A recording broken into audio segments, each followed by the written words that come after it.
Hello, everybody, and welcome to the Party Makes Things Worse Song of the Reliquary while I close studio mode. Today, we are delving back into the depths of the Reliquary far below the Tomb Desert, jumping into what I would describe as a situation that is less than ideal, but not totally screwed right from the top. But before we get caught up in all of that, let's do some character facts. Who's ready with a fact or interesting bit about their character to drop today? While ominous fight music plays in the background, because I didn't think to maybe put like an in-between track. Harold has taken a... This is not true. Harold tells people he's taken a vow of poverty. Okay. With his vows as a paladin. It's not true, but it excuses like why he lives in sort of a small hovel of an apartment and never has any money to pay for anything and doesn't go out and do stuff with people. Mostly it's because he doesn't want to go out and do stuff with people. And beyond that, he does spend most of his money on Beej's debts. And if not on Beej's debts, given to like charities and things like that. So he has no money. It's not that he has a vow for it, but he excuses it that way. So it takes Harold and Beej to pay Beej's minimums on all of these like various all the time. That's pretty good. Who's next? Somebody is. Am I gonna roll a die? I'll roll a die at a pinch. I think I'll do a fact, a world fact that impacts lemon a little bit. Ooh, world fact? Love that. World fact. Lemons aren't fruit, they're vegetables here. Like a tomato, for some reason they have been sorted into vegetable because they're not sweet or something. They're not sweet. People do not like them, but it is the crop of his area.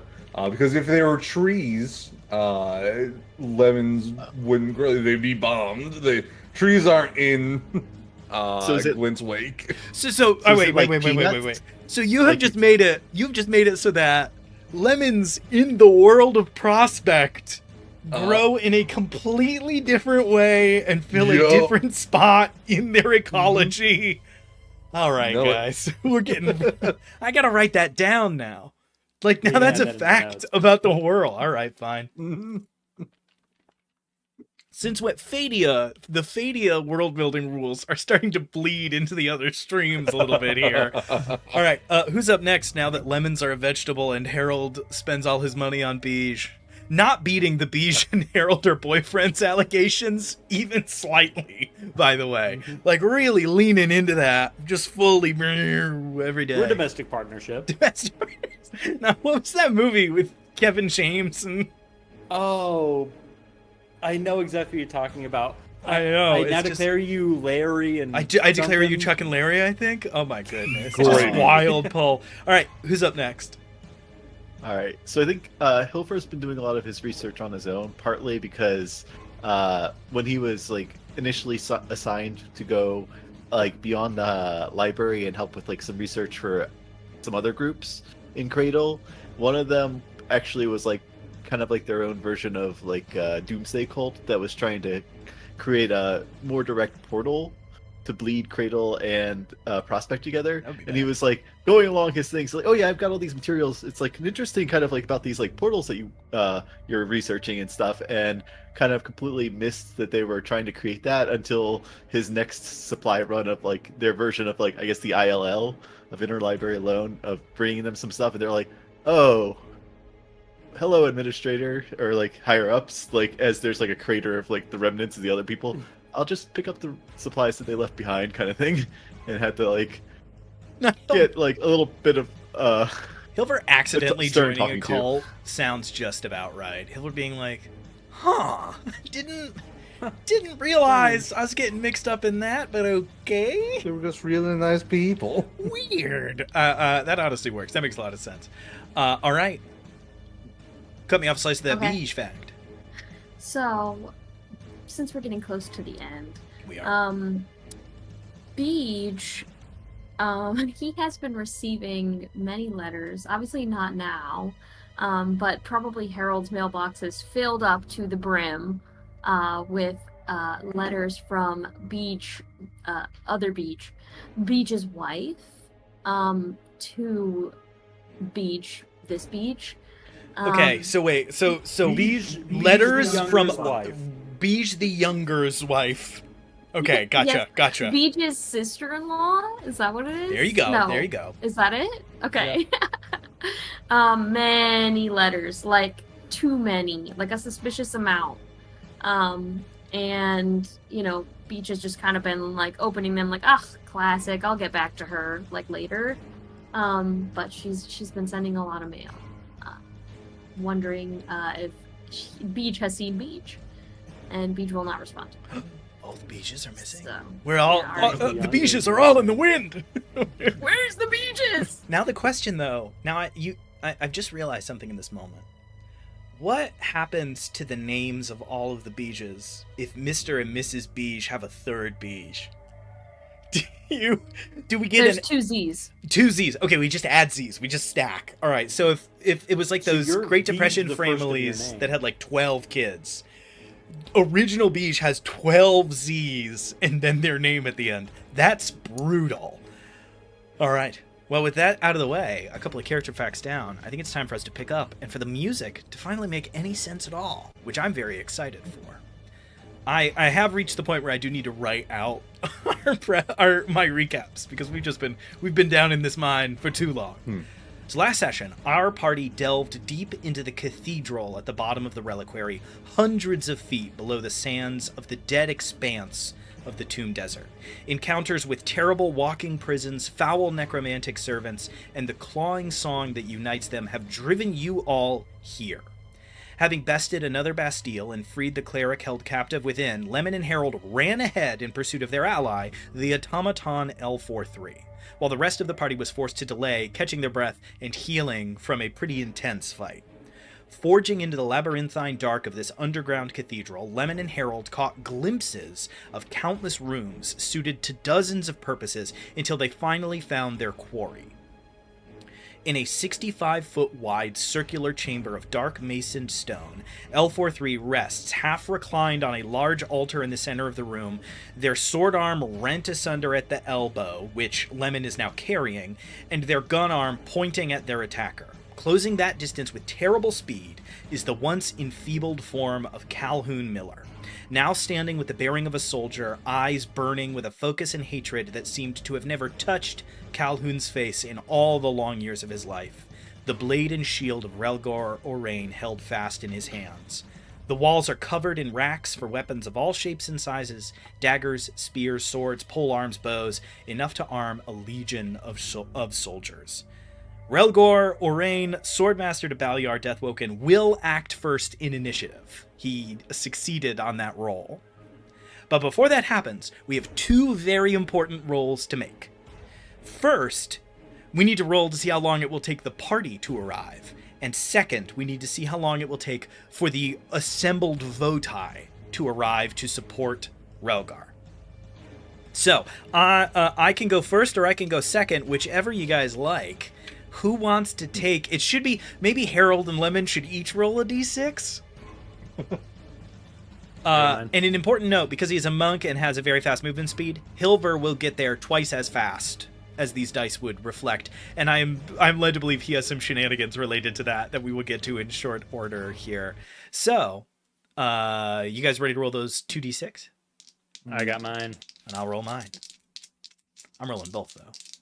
I'm sorry, is it 2d6 we're rolling? No, each of you Or- roll rolling one, one. and it 2d6 in okay. total. And I will Got it. roll for Relgar. You want me to roll so high. The dream is that I roll a 12 and you roll a 2. I Roll rolled a 3. I rolled a 2. So 5 for us. I rolled a 5. Okay. So the two groups will get Wow. there simultaneously. Converge. You will probably converge in the hallway. Okay, very good to know. So the assembled group will get there in 5s. That means Veda, your new cleric ally, anybody else that wants to tag along, assumably some of the people from outside who saw the struggle, right? Hilver will get there in 2, because you round down in Dungeons & Dragons. So Hilver's going to get there. That means Hilver is booking it. Hilver is running at maximum speed. And I believe you said that because you are a grappler with some feats, you are going to kidnap somebody to take with you? Yeah, I'll look up at Beach. I'll be like, they've been gone for a few moments and are out there on our loan. Grab my hand. Let's book it. And yeah, with the fast wrestler, you don't spend extra movement speed. So basically, grabbing Beach and action dashing, bonus action dashing. So Hilver just full fireman carry, puts Beej up on their shoulders and begins to sprint full speed. Beej is like with each increasingly if you fast wanted to step. hold my hand, you could have just said it. You do have to grab her. She is in a headlock as you're sprinting. Oh yeah, that's true. It has to be a D&D grapple. Like, Beej is in an arm bar at a full sprint. It's just too good. what was that? I can't hear. Simply too good. All right, our order of initiative here. Go ahead. I do have a question. The sword that I picked up, I know it's a +1. Any other weird jank? Do I have to attune to it? All that fun stuff? Was that L4 that you picked Yes. up? Or is this... Oh, it was the sword, not the gun. Yeah. Yeah, he didn't give me the gun. I had to check back through and see which one it was. I believe it is the sword that was dropped. If I end up being wrong, boohoo. I re-listened to it. I don't think that's going to be the deal. Yeah, I will remember it if you dropped the gun. When you didn't drop the gun. So, yes, there is something a little weird going on with the sword. For you, it is a +1 sword that does not require attunement. I will just be candid. You're not a robot, and that's why. Cool. If you were a robot, it would be better. I guess we would need to figure out, maybe you can find some way to get your sort of gnomish inventor companion to like weld it to the hand if L43 dies and it doesn't disappear, and maybe you can make some weird like 10-foot polearm sword.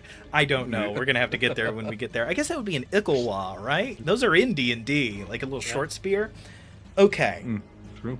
So, Rhaegar Orain is up first, followed by Harold, then Lemon, then L43. That's what I have for initiative. Does that sound correct? Sounds good to me. Okay. I said it out loud at the end of last stream, but I'm not going to stop and double check, and I'm almost positive that that's what it is. So we are going to start initiative there. Relgar and L43 are both hurt. L43 is clearly far more hurt than Relgar Orain is. So that's kind of the situation that you're in. They've both taken some damage. L43 is looking a lot worse. So there is a little bit of an imbalance there. So we're going to have to kind of see how all of that shakes out. How long did it take to get here, would you say? Because of the numbers that you just rolled, it took you 3 checks, but we'll say it took you 5 rounds of combat. So it took you like a full 30 seconds at like sprint. No, wait, because you couldn't have moved up. Yeah, so we'll say it took you like 10 rounds. So it took you like a full minute and some change. The party can just follow you guys and the blood, so they can get there in like 30 seconds. Hilver can get there in like 12.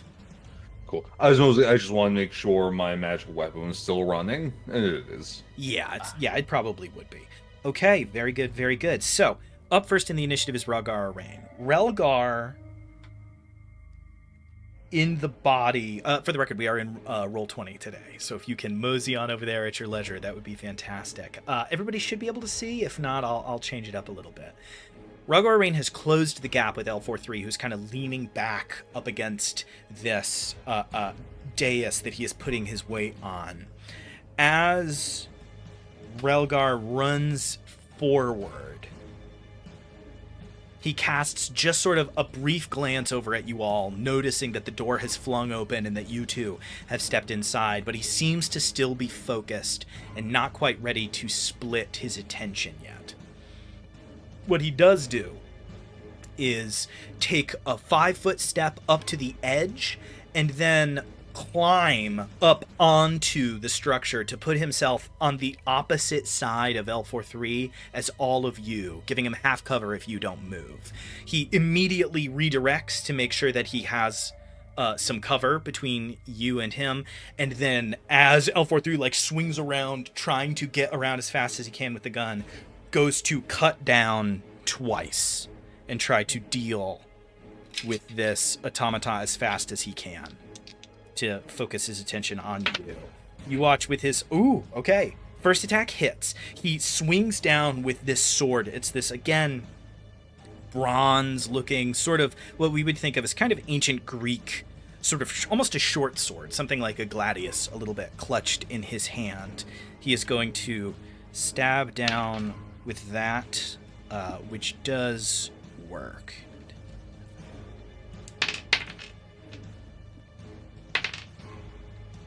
Okay.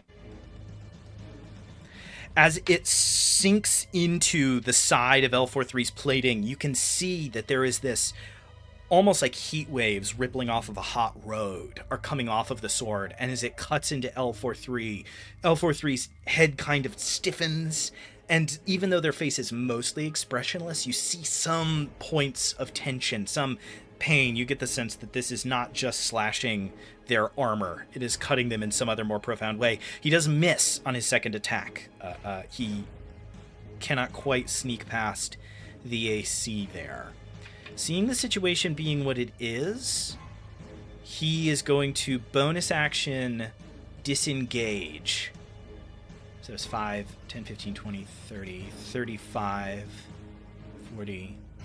45, and give himself a little bit more distance. So there is a large sort of central dais. He is now on the other side of it, which will give him about half cover unless you run out to the sides to sort of get a little bit of a clear vantage. So it'll give him a +2 to AC unless you can find a new position to stand in.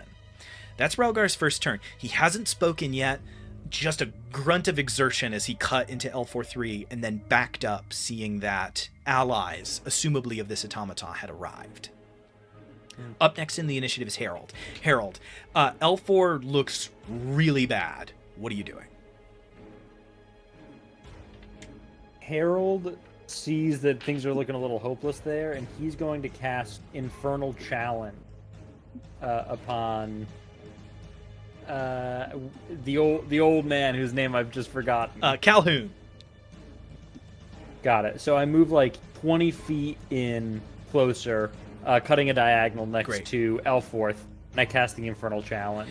You're sort of sprinting, you pass this big support column that's on the left-hand side, and you end up ducking behind what looks to be kind of a stone altar with seemingly a sword across the top of it, as if somebody was working on it and stopped halfway through to clear the room. There's a small fire burning next to it, like a mini crucible. You, like, skirt around the corner and duck behind it, and then issue this challenge over the top. What am I rolling to save?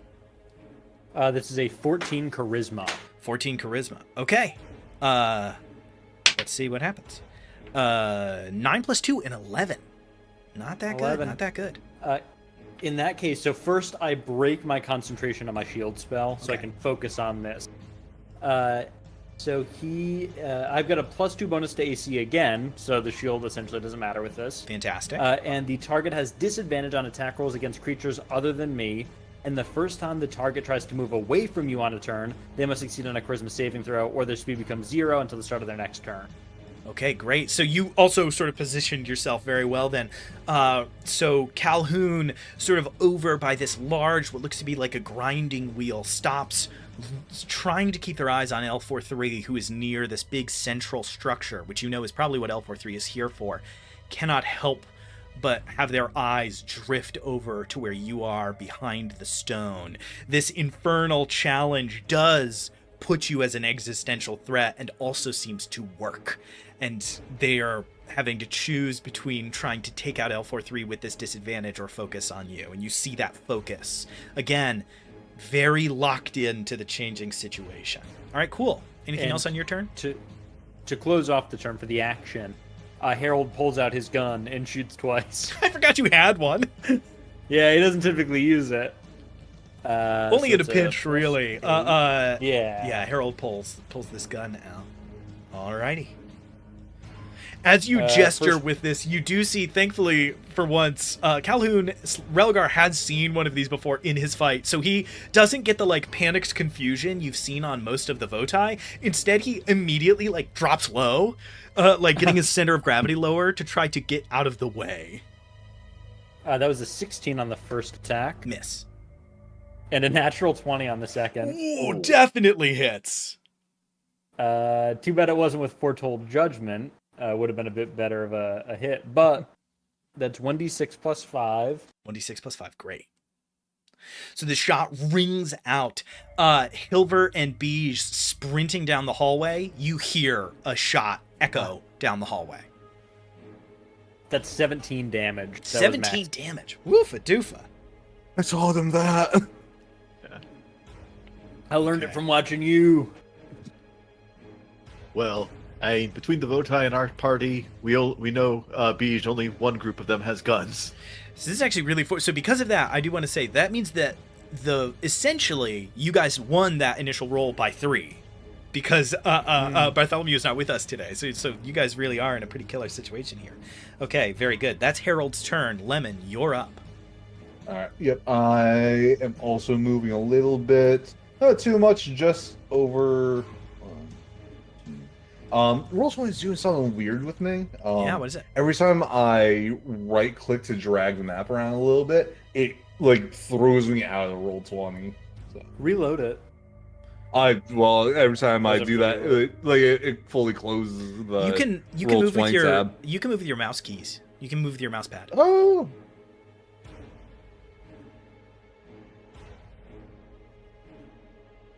I use the mouse wheel to click and drag instead of right click. See if that does anything different. I just use Um, left. Yep. Yeah, I've been. Well, I can't left click, or I could use Have you tried the. Wow. mouse button Scrolls. 3? I simply tell me where you want to be. We can't Yeah, have this. We can't have you're this good, you're AV chat live. Yeah. We just can't. Where are you trying to end up? And I'll just move you. I've moved where I want, so I'm good. And then let me just make sure that's still in range. Okay, so It is. Lemon takes this little 10-foot sort of step off to the left, just getting to the point where he has a perfectly clear line of sight between the sort of column on the one side of Relgar and this sort of large dais on the other, and begins to line up a shot to fire. Is another person attacking going to disrupt your infernal challenge at all, Harold? No, does not. Fantastic. Okay, great. Cool. All right, and I fire off my shots. Awesome.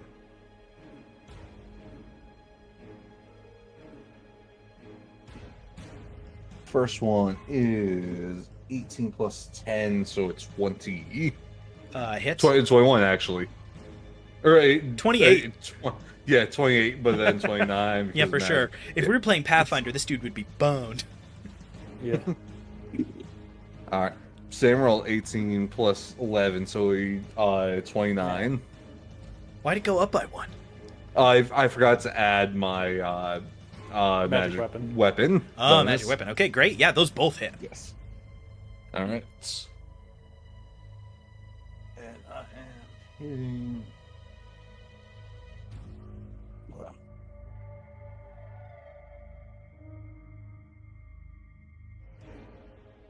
First shot does 20 damage. Ugh! Not good. Second one, 20? so it does not as much. Good. Uh, Thank you. I appreciate that. 15. All right. Good gravy, people. 2 shots ring out, perfect accuracy. They both slip between the sort of large sections of Calhoun's leather armor and this massive sort of, not massive, this like circular bronze shield that he has on the other arm. You manage to sort of find gaps between and get those 2 shots off, striking hard into him. Even if you are only certain of one thing, which is that even if you could somehow pry the Vemeral out of Calhoun's mind, Calhoun would not survive the injuries that he has taken. It is bizarre that he is still standing, even as things are. Anything else on your turn? Yeah, hey, old man, I'm sorry about this. But it's what it is. You touch something you shouldn't touch. And then I move a little bit more, so I am behind this pillar. Okay, so you sort of run over to the side, getting behind that pillar, trying to get as much space between you and them as you can. Okay. with that, it is L43's turn. L43 is going to use their action to turn around and try and grab this. You can now get a kind of a good look at it. It is embedded in the stone a little bit on its side. It's glowing very brightly blue. It seems to be made of something crystalline or maybe just of glass. You can't tell if it is some containment vessel full of something or if it is what is inside it as well. He's going to try to get it free. He's going to make a sleight of hand check. The DC is fairly high. Fails. L43 is like turning, trying to get this thing out, looking around at it again, starts to get a better sense of how it will detach. The DC for him to succeed has just gone down by 2 because he has attempted it again. L43 then ducks fully behind the stone dais. So they go like full squatted down to the ground, arms up, and you watch as they are like keeping their eyes open to either side so that if Relgar comes around the corner, they can hopefully have some chance. That is what their whole turn is. They're just still focused on the mission, not moving on to anything else yet. Okay, great. That is their whole turn. It is Relgar's turn. Relgar, actually at the end of L43's turn, Relgar Orain is going to use a villain action. They're going to use... Did I spell that right? I think I did. Clarion Call. You watch as Orain takes their sword and shield and slams the blade of their sword into their shield, and this bright, clear tone begins to echo off of the walls, bouncing back into the center of the room, bouncing back to the walls. It sounds like just random noise at first until you realize that the bouncing and the changing of pitch as the noise distorts is the song reflecting back in his weapons. As this happens, you begin to watch some of the wounds on his body stitching shut across. One of those gunshot wounds starts to bleed a little bit less, and Harold, you cannot help but notice, you catch yourself. You were about to start humming the song as you could hear it. Those 2 fails that only you have had are starting to wear away at something inside of you. He gets back quite a fair bit of HP. I need to get some... Oh man, that's not fair. I'm almost out of my healing magic. Yeah. He gets 24 points of temporary HP. Take that damage like a man. Don't heal it. As you all just are like yelling insults across the space, Relgar, for the first time in your adventure, Relgar just stays low behind their shield looking at you all and simply does not react to what you are saying whatsoever. It's possible that... Probably doesn't speak common. It's been say, if this is this ancient figure, they might not know. You might just basically be yelling Simlish across the space at them. Like, they might truly not know. He knows we're being rude. He can tell. That's very true. I noticed, and I just thumbs up. Thumbs down. That's good. Yes. All right, now it is Relgar's turn. Looking at the situation such as it is, they are going to run 5, 10, 15. They wrap around a pillar and immediately close the gap with Harold, seemingly accepting your challenge. And swinging in across the space, you see that they swing forward with their sword first. I had to look at my options and pick kind of as I was talking there. Going to sort of kill, probably. lash out at you with the blade. They have advantage on the first attack because they used Clarion Call. That is a 31 to hit. You know what? It hits. That sneaks past the old AC? Sneaks past. It's close. Sneaks past? Barely. It's close. I just dropped a dice and it rolled so far. Not like this. No. No. Okay. That's actually the lowest he could roll. Everything's gonna be much higher now. That would be awful. It's so scary. You take 11 points of slashing damage and 10 points of psychic damage. Okay. 21 damage.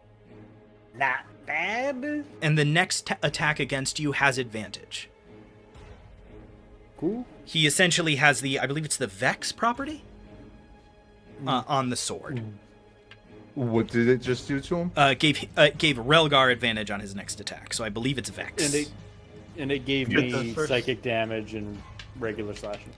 Yes, that is true. Those are all good things to know. Yes, he did psychic damage and slashing damage. As the blade cuts in, the second it bites through a weak spot in your armor and touches the flesh of your arm, the song blares in your mind. You can feel it trying to infect your mind as it begins to cut its way through as ferociously as it can.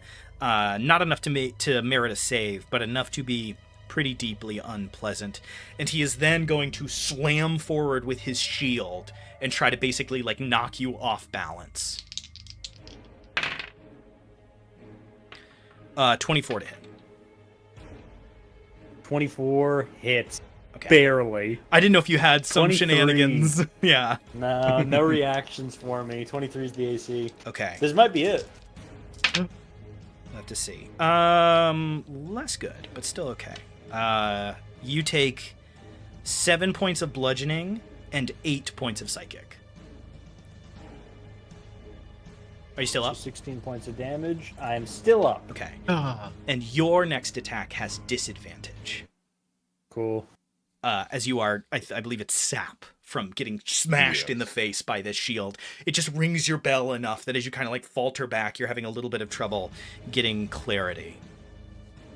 Okay. And he can't walk away from you, can he?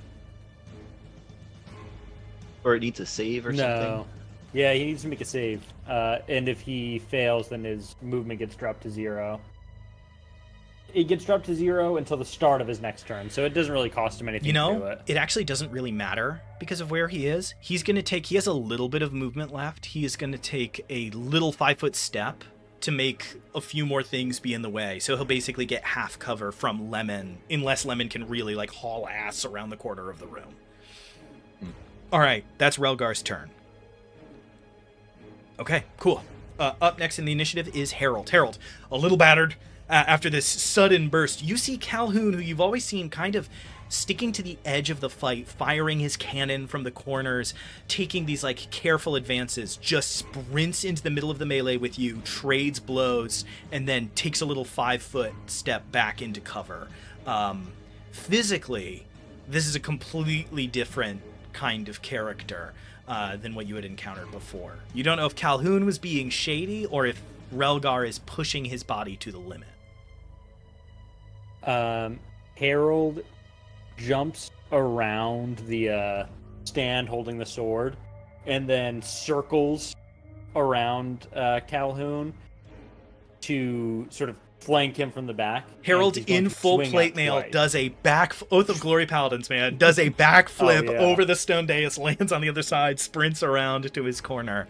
The moment you start moving, Relgar is immediately swiveling up and down and facing you. What do you do?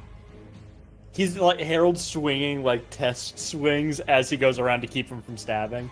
Harold swings twice, and that is going to be. Oh, and for the record, first round passed. Hilver and Beige, you will arrive at the end of this round. Rah. 26 to hit and a 23 to hit. A 26 and a 23. The 26 hits. Oh wait, sorry, I need to roll again because that was with disadvantage. So 23. Okay, is so the just the disadvantage. first one hits, and then you can just roll again Okay, for the second cool. one. So we flat. 21. 21. 21 would hit as you swing down. So the first attack is going to cut through. As you swing down with the second one, he parries and slams your wrist with his shield and manages to knock the blow off course. I'm going to cast Thunderous Smite with the first attack. My bonus action. I'm very mad. And that is going to be 2d6 of damage, and he needs to make a 14 strength save. Yeah. I had a reaction for if somebody used a spell, but I already reacted. I'm mad. Yeah. Come on. Let me do Vemeral stuff. All right. You're going as two people that don't use a whole lot of Strict magic. Barely. You are targeting some saves that I do not want you to be targeting. Let's see. Oh, 7. Come on. Dang. So he is knocked 10 feet away from me. And the point of that was to knock him over that stand. Yeah, that'll work. To be within shooting distance. Yeah, so go ahead and punch Lemon. out that damage. So this is with the huge hammer. So you watch Lemon as Harold like swings around the corner, cracks down once into Relgar's side, connecting, and then as he does, there is this cacophonous burst of thunder, and Relgar is sent flying 10 feet across the room. He slams into a weapon rack. And you watch a bunch of swords and daggers fall to the ground, disappear, and immediately reappear on the rack behind him that he just fell into. That is 9 thunder damage and 15 bludgeoning damage. Literally, you just took out all of his temporary HP. Yeah! To the number. You did exactly 24 points of damage. Nice. As he slams, you see that as he gets back up, a couple of the daggers and things that have disappeared were in fact embedded in his back and shoulders as they vanish and reappear on the rack. He kind of like grits his teeth. You do see some sense of pain. Is it Relgar's? Is it Calhoun's? Who can say? At this point, any pain is good here because Harold's almost dead. Lemon, how are you looking HP wise? I'm awesome. Lemon's, I think, untouched. Harold I'm untouched with some temp HP still. Harold is gonna break his concentration on the challenge. I think it would have broken anyways. You didn't roll concentration checks. True. So either way, he breaks it or it is broken, and then uses the remainder of his movement to interpose between Calhoun and Elforth. So Great. he's standing there trying to do a bit of a block. So you sort of run by that altar, so you're up against the dais between L43, who is still kind of ducking low, now behind you, and Calhoun, who is within like 10 feet of Lemon with his pistol in hand. And Harold calls over his shoulder to Elforth. Hey, bud, maybe a bonus action or something. Any help here? I get you're doing something, but just something, brother. This is a And he surprisingly faces back complicated forward. mechanism. As he's looking at him behind you. All right. That's it. Lemon, you're up. Yeah, I look back and I go, all right, I'll be punching bag now. And I go interpose also. Nice. Okay. All right. So that's your movement. You got your action. You got your bonus. Yep. I'm swinging for the fences still. Okay, great. I am literally in his grill. Because of my feet, though, I don't get disadvantage on Nice. up close shooting. Great. Fantastic. First shots. It's just a note for all the DMs out there. The guns in the D&D book sound really fun, but just make sure you adjust the balance math accordingly. Just a tip from little old me.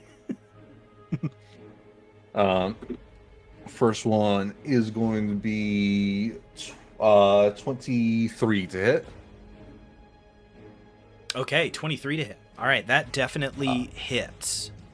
Okay. Second is going to be a 22 to hit. 22 also hits. He's not going to use his reaction to parry. Okay. I see he doesn't parry this bullet. Maybe it is eerie to see that he chooses. He did think about trying to knock your bullet out of the air with his shield. It's maybe not the most comfortable thing in the world. It's like, no. All right, go ahead and roll that damage. He's looking hurt. First shot. That's 12, 15 points. 15 points. And the second one. Nice. Is 18. And I didn't say this last time, so I'll say it this time. I fully forgot.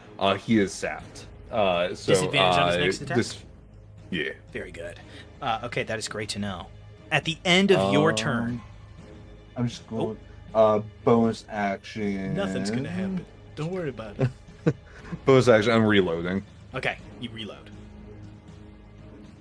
And Fan. It's such a crazy move to go bang, bang, bang, Load. Yeah. 1 foot in front of the guy. A little unhinged, but I get it. Okay. So for those who aren't on Roll20, which is all of our viewers, a big blue radius popped up on our map that covers more than the room we're in. A little bit. Let More me than in. Let me in. Soon. I want to see. But not Let me yet. in. Oh wait, I can pull you guys into the room so you can I'm see. left out. Let me in.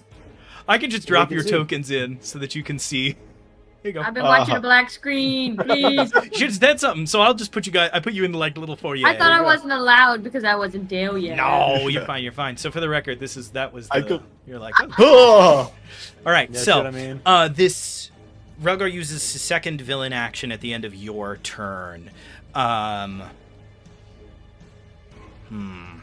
he's gonna. Standing forward just a little bit, it will hit all of you.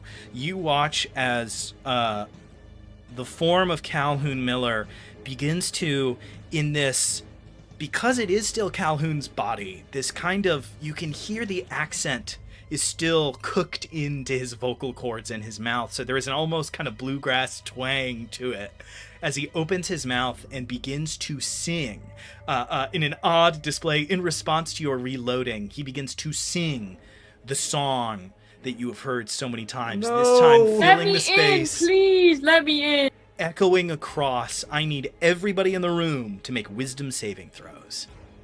Harold, you have to not fail. That's what I'm saying. This is not good. For the record, it's not an if you fail that, so this would be your third time failing if you fail. It's not an instant out, but terrible and risky things will start to happen. I got a 17. Okay, I got a 19. a 19. I forgot that I'm in control of L43 acquisitions. Yes. Okay, L43 did not do so good. With a 17, a 19, and not so good, you both succeed and L43 fails.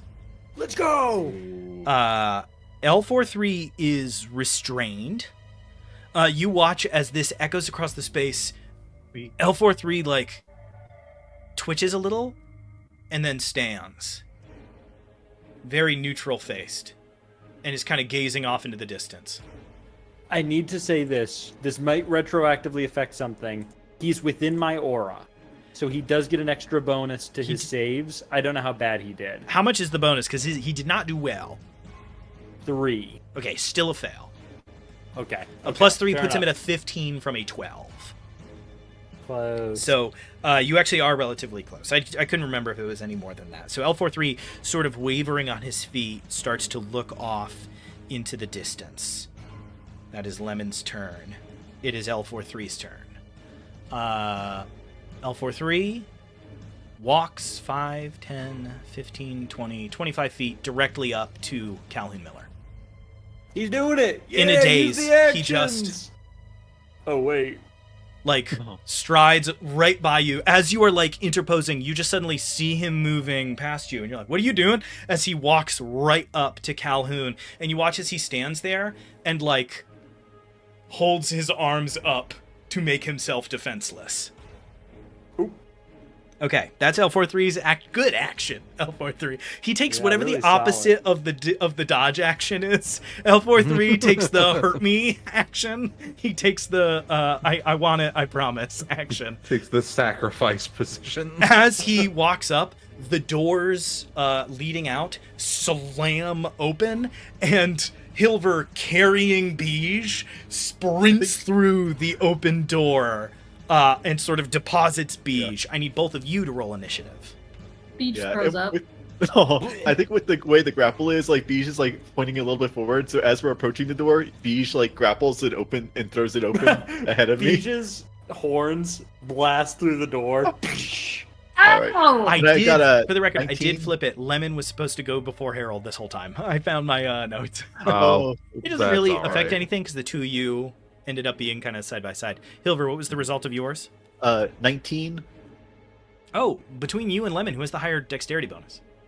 I've got a 4. He's +4. Dex, I have +5. Okay, so Hilver will go just after Lemon. Should have known I was last, given my curse. Oh. Would've made sense. This particular campaign, yeah, you are really struggling. All right, and How did Beach do? I got a dirty 20. Yay. Wow. I really wish I didn't waste it on this. This is good. Yeah. Elforth is almost dead. This is the perfect time.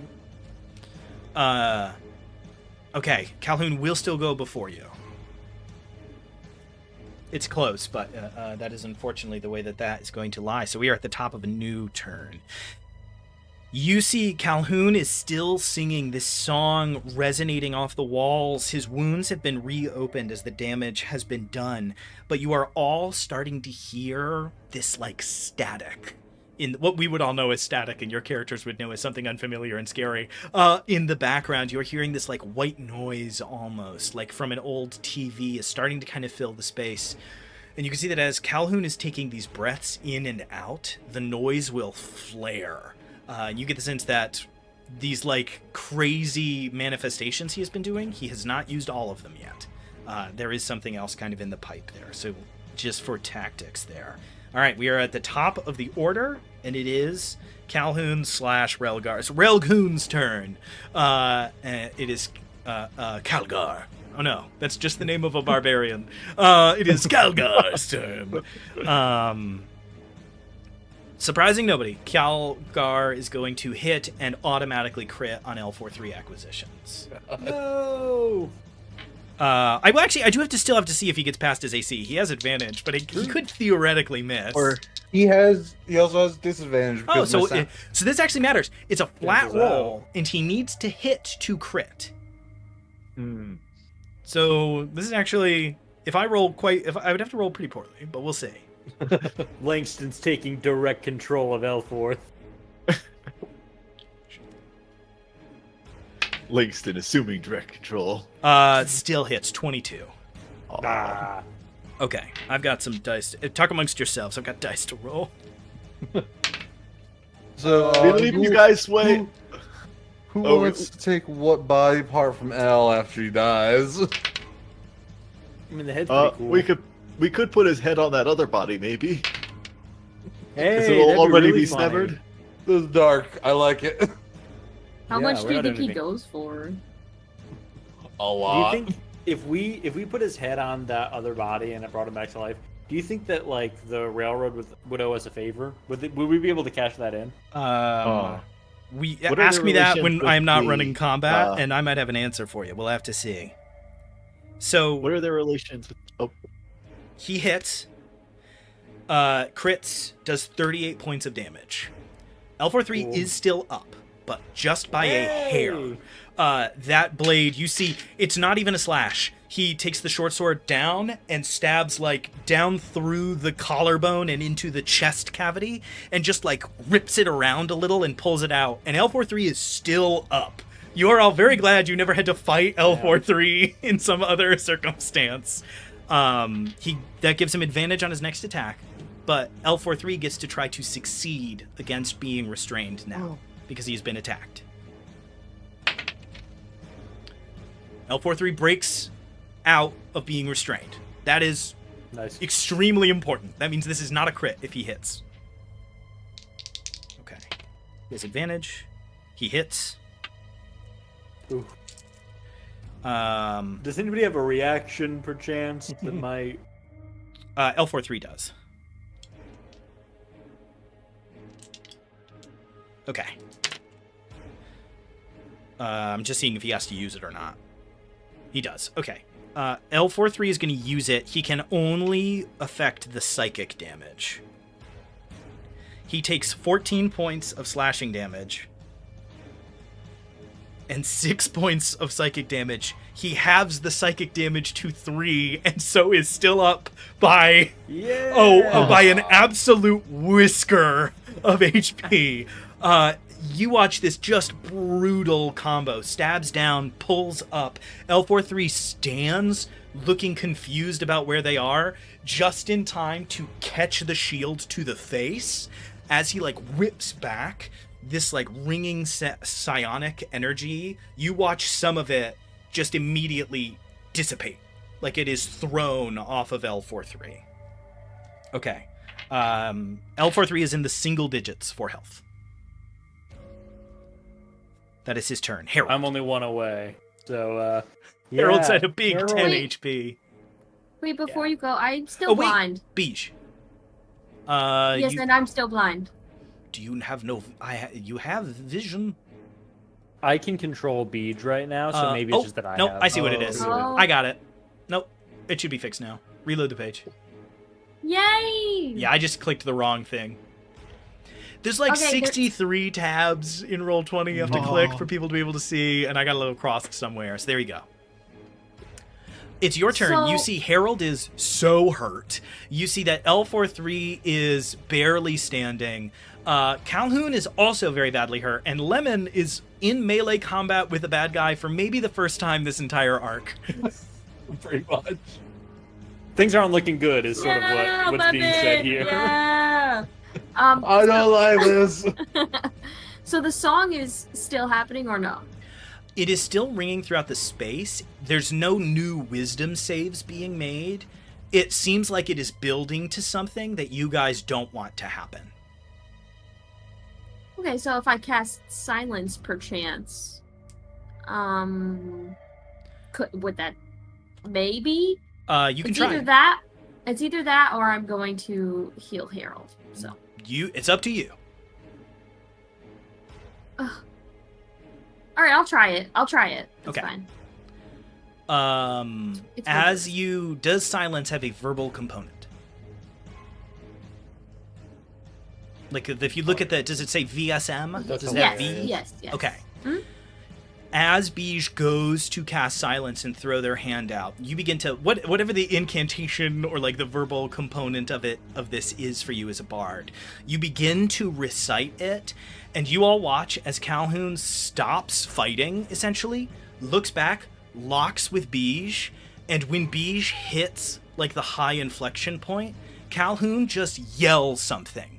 He yells like a tight little group of syllables, and Beige, I need you to make a wisdom saving throw. Oh, come on. I was in the middle of something.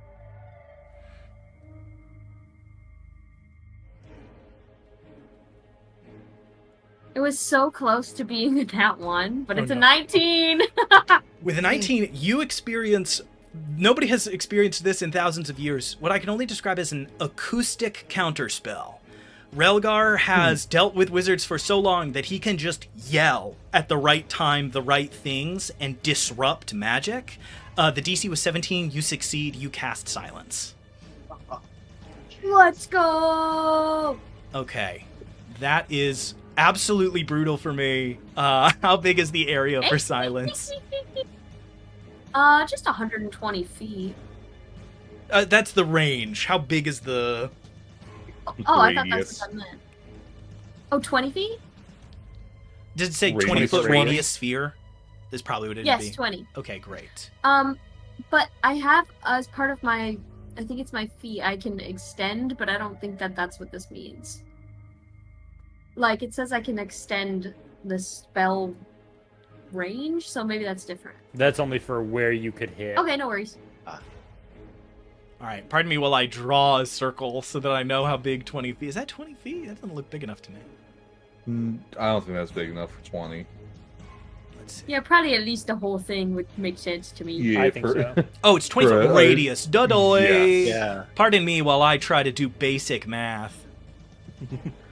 Area We don't do equals that R here. squared. Fuzzy Wuzzy was a bear. Absolutely brutal.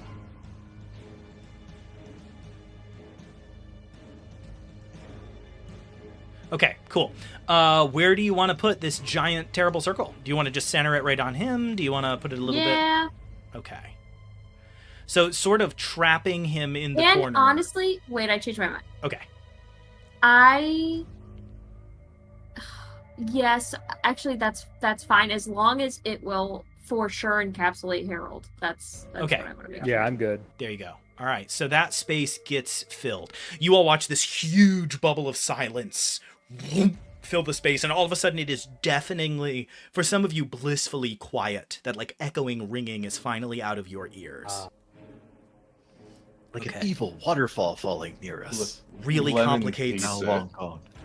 Lemon's so used to hearing his own gunshots Yeah, it is now eerily that this silent. throws him off. Okay. And I would also like to move in front of Harold. Okay. Like, so you should be able to. Do you need me to? Do you not have control of your little fellow? I got it. There you go.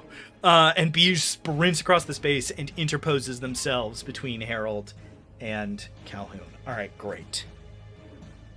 I say great. Deeply annoying. All good. All right, great. All right, cool. So that is Calhoun's turn. That is Beige's turn. I'm going to correct the order now. Lemon, it is your turn. Okay. I'm gonna save the clip even though I'm in silence. Nothing comes out. He looks like your concert's done. And you just see Lemon's lips flap. Nothing comes out. Yeah, we just full Muppet mode. Gotcha. And I will. I'll swing. First shot is a 21 to hit. First shot is a 21 to hit. That is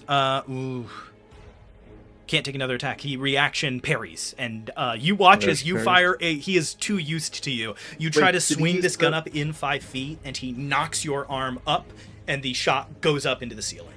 Yeah. Did he use the reaction for the counter spell, It's a new. or is it a different thing? Oh, interesting. Or is that like a free action one? You know, I'm gonna be really honest with you. I forgot to label it on the stat block. It would be a reaction though, so I guess he doesn't parry. Okay. He goes to do the parry. Bang!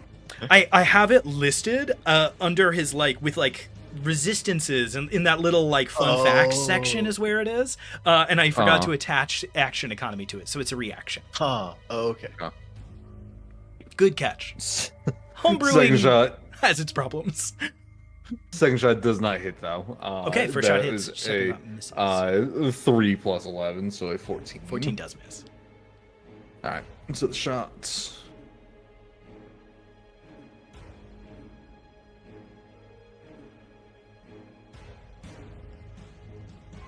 Uh, 19 points of damage, 19 points of damage. Okay. Woof. and he is sapped. Okay, that's great. For you. Terrible for me. Yes. Okay. And I put up my fist like I'm about to duke him.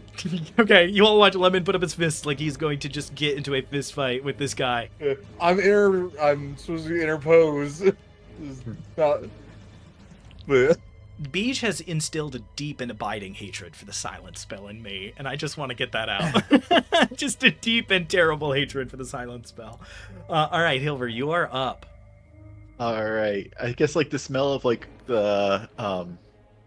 the sort of the bloodshed and the frying of stuff kind of fills me with a little bit of that adrenaline as I heal up some when I rolled initiative and get my focus points back. Great. And just seeing everyone in a line, I kind of dash 5, 10, 20, at an angle to side by side with Lemon, fists in the air too, and fire or throw my fist at this guy. So you are now all grouped around this little altar with a sword and this column on its other side. You are all kind of gathered there. And which tab?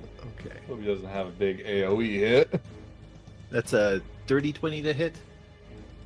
A dirty 20 to hit will hit. All right. Now we're getting down to the meat and potatoes. Oh. So I like this silence. This is made. one. I'm gonna be pretty candid here. His next turn is gonna require a series of things to all work in a row for him to be okay in this situation. That's 11 bludgeoning damage, and I am also hitting him with Hand of Harm to do 7 necrotic damage, and he's now poisoned. Okay. So what was the total damage altogether? Sorry, I got a little lost there. If there's no resistances, then it's wait, hold on. It was 15 and then 7? Did I get that right? 18 total. 18 total. Okay, thank you.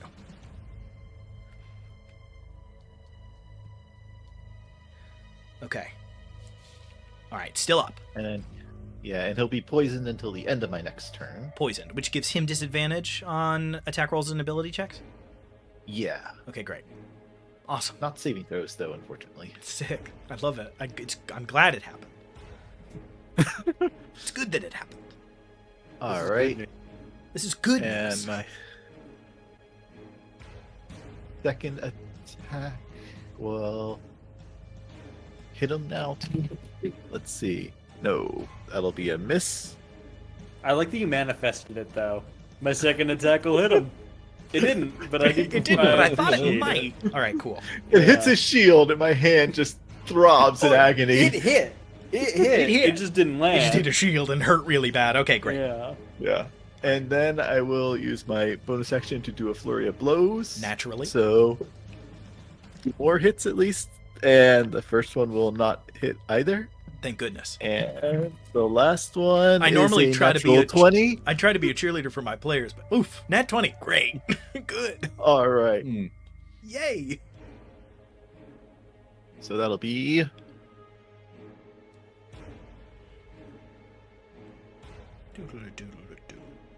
11 points of bludgeoning damage.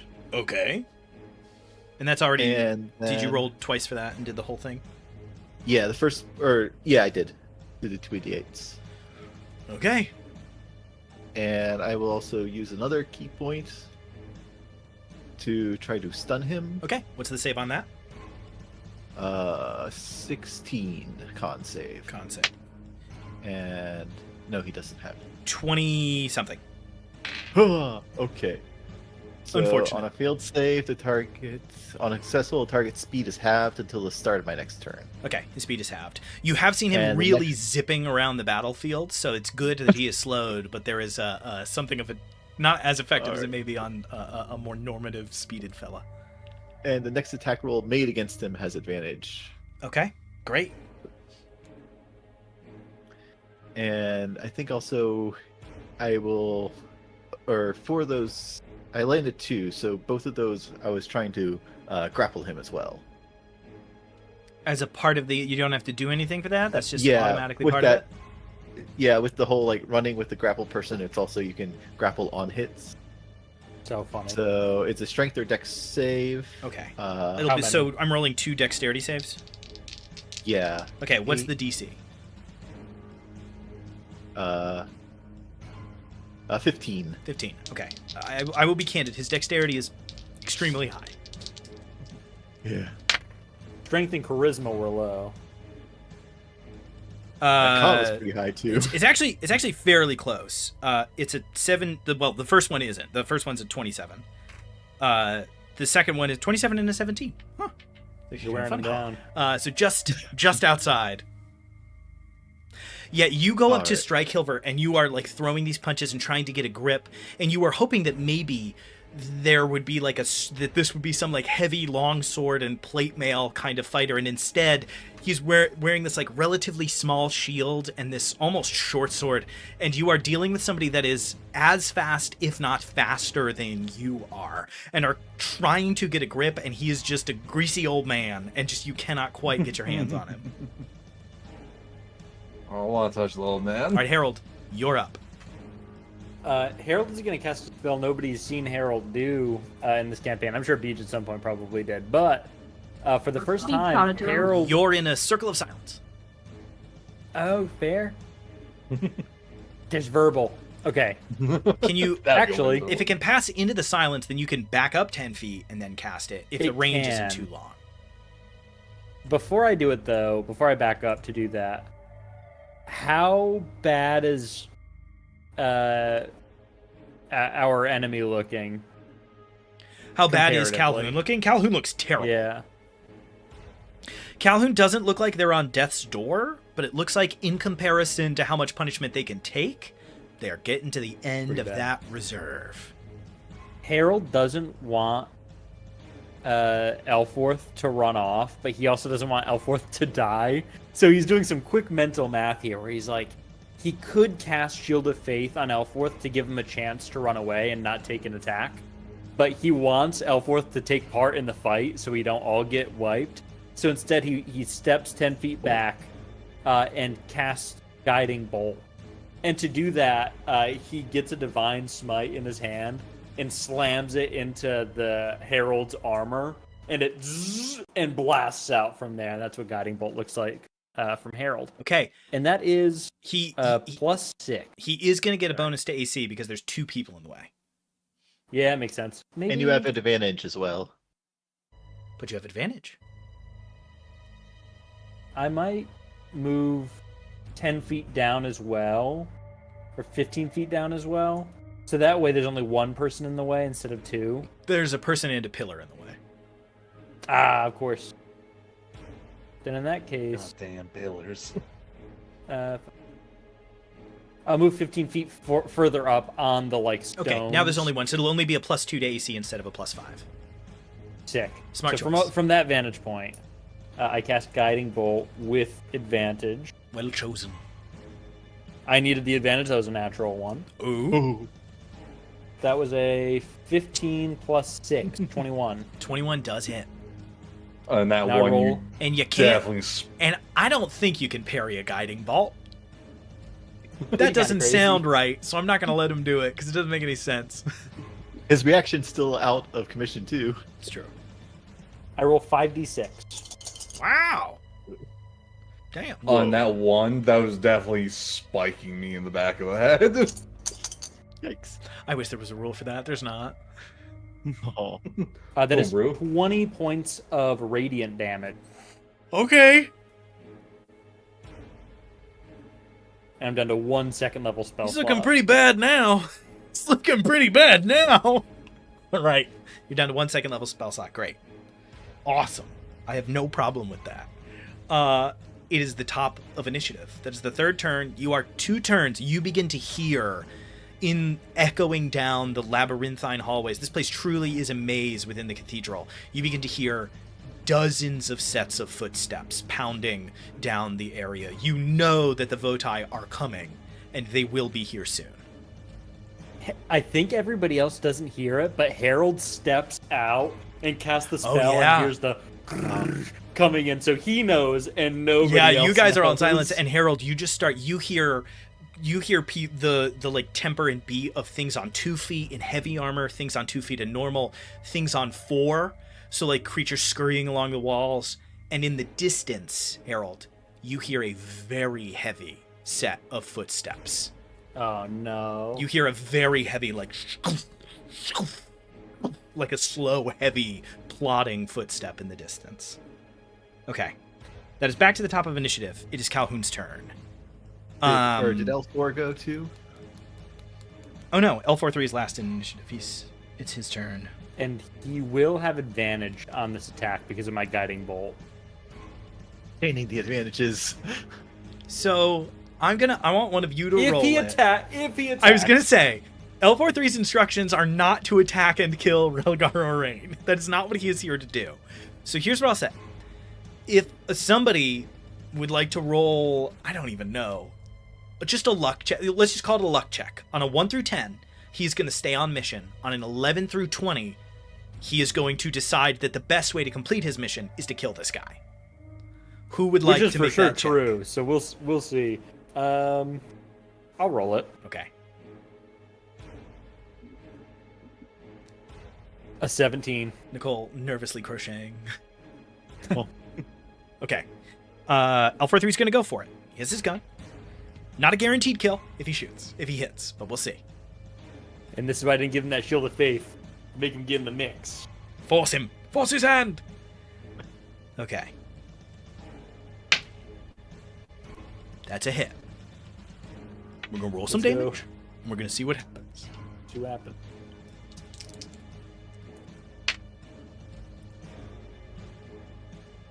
Okay. He does 11 points of damage.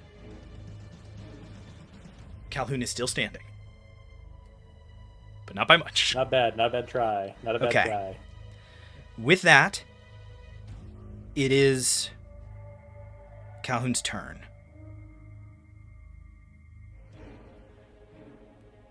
Sorry, I've got a lot of irons in the fire here. Kaldar.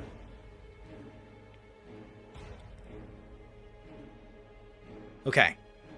This all has to work perfectly. or we're in trouble.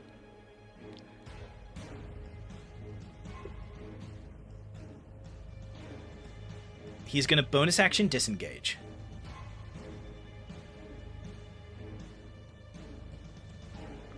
Hilver, are you a sentinel? No. Okay. I was literally going to have him roll an insight check if you were, to see if he would think of a different plan or not. He's going to bonus This action guy- disengage. This guy hits in a way that makes people stop moving, I can tell. He takes a 5-foot step up. And he takes a 10. That takes 10 feet of movement because he has to kind of hop over that. But he has the movement to do it. To get up into melee with Beige. Yeah. You watch as he lets go of his sword and it just vanishes. And he proceeds to do a series of like very fast punches into Beige. Like one in the chest, one across the ribs, and the last one literally in like the front of Beige's throat. Beige, So, like, am I All Might or am I the Nomu? make a You're the Nomu Constitution right now. saving throw. Oh, so Uh-huh. he's not rolling to attack. No, this is a con save. Okay. He is using an action called... He's silencing. Yes, Steve he's right now using by silence. hitting him in the throat. 15. Fails. It's almost... I do want to be clear. I did make Are very you- clear that they are famous mage hunters. Yeah, it's a Mhm. whole thing. Okay. With that, you cannot cast any spells until the end of your next turn, and any spells you are concentrating on break. Is Whoa. silence a concentration spell? The silence vanishes. The turn's going I'm a good. You all hear the sounds of approaching people now. Don't worry, he's dead. Instantly. Okay, so that's action, bonus action. At the end of his own turn, he is going to use a villain action, his last one. All of a sudden, the sound of the echoing song fills all of your ears again. And he is going to use, funnily enough, the sword reappears in his hand. And he is going to cast the spell, Steel Wind Strike. You all watch as the sword conjures in his hand, and that sound is filling the space, and you begin to watch the air around you all wave, as if the sound is becoming real, as if it is actually injecting itself into the physical space. The area between each of you and around all of you begins to sort of warp and change and wave, and as he draws his sword, he cuts down with a huge swinging motion, and you all feel a blade swing down at you as if he has swung on all of you simultaneously. It can affect up to 5 creatures, and there are 5 of you. Now here's the problem. Somebody poisoned him, and he needs to Yeah. roll to hit for every single one of these attacks, and they are all at disadvantage. This is the angriest I've ever been. Okay. Well, rolled right there. Yeah. All right. Harold. 19 misses. Hilver. Dude, we're going to have, when we hang up the call, you and I are going to have a little conversation. Oh no. 14 misses. Lemon.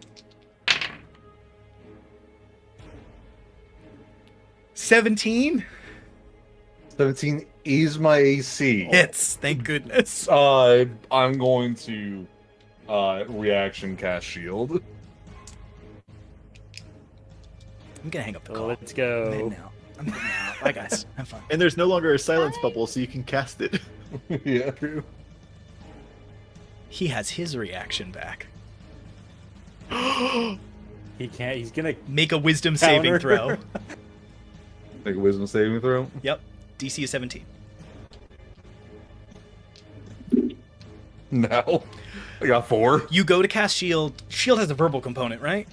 It does. Okay, you go to cast shield, Oh. and the same thing happens. You all watch as Lemon begins to speak the incantation for shield, and just as it is cresting, he says that same little but it's a little bit different. Like a couple of the syllables have changed, as if he is immediately recognizing the spell and saying just the right, like, wrong thing to disrupt it. And your shield doesn't go off. I'm stressed. All right. I'm going to wait to roll the damage until the end. Beige. Disadvantage. 19 to hit. Yeah, it hits. And L43. 21. Would a shield have protected Elforth if I had done that What I think shield? he had like 19 AC or something. before when I debated on shielding him with Shield of Faith versus throwing the guiding bolt? It still would have hit exactly. It would have been a 21 okay. to hit. Right. Yeah. Then I don't have to feel bad. Okay. Oh. Now, so Lemon, Beige, and L43 are all going to take 6d10 damage.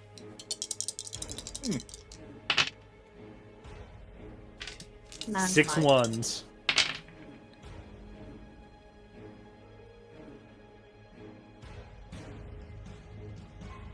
For the viewers out there, you couldn't know this, but I did do that to Ethan one time in the card game we were playing. I don't want to talk about it. It's the worst thing that's ever happened. Yeah, we were playing this really silly card game, and you had to roll dice to see if you would succeed. And Spencer went all ones, and I rolled all ones. I'm like 4d6. I rolled 1 1 1 1. It was the weirdest thing that's ever happened. You all feel this like cascade of slashes. Most of you dodge out of the way. Lemon, Beige, and L43 all take 40 points of force damage. Oh. I'm fine. Fine. As the song blares and fills the space, these cuts warping through reality as he manages to cut through. He can reappear in an unoccupied space within 5 feet of one of the targets, and it doesn't say it needs to hit, so he appears behind Harold. Interesting. Interesting move. Exactly where I want him. Okay. L43, you all watch as Beige and Lemon, I assume you both survive. 40 damage, you both were pretty fresh from the last one. As these strikes cut down, the both of you are now nursing these terrible, like, slashing wounds with all of this pounding force damage in your head, this connection to whatever this creature is, the Piper. L43, like, looks over at you all, and just his head and neck fall to one side, and his body falls the other way. L43 falls to the ground, and their body vanishes, and so does the arm and sword. No! Yeah. They thump, thump, and vanish. My God! Not like this. I really honor how hard you guys tried and how close it was. That was So unbelievably One round. close. That was like crazy. Incredible. Somewhere, we cut to deep in the cars of a rumbling train, and we just see this incredibly old man sitting in like a big conductor's area. Just like looks up into the distance. We cut back into this moment. Oh my goodness. Pounding footsteps getting closer and closer and closer. It is Beige's turn. Okay, so Beach can't cast any spells. Can't cast spells. Beach is hey guys, Beach was a bard. But I Flying guess yeah, It's worked before. like if I just like boot up my shoes and fly and maybe take my rapier out, perhaps? Bardic Thoughts? Inspiration is not a spell. I need to put that out there. It's a class feature. It's not a spell. It is not a spell. No, it's not a spell. I want to be So I clear. couldn't Beige is use just that reaction. charming. Yeah, like you just do that. It has nothing to do with magic. But You're I just could have used my inspiring. spell and I didn't, or my reaction. Oh, no. All right, but I mean, listen. I want to fly and stab, I think. Okay. Yeah, let it rip. You all watch Beige click their heels and then like fly across the space, rapier out. He's doing it again.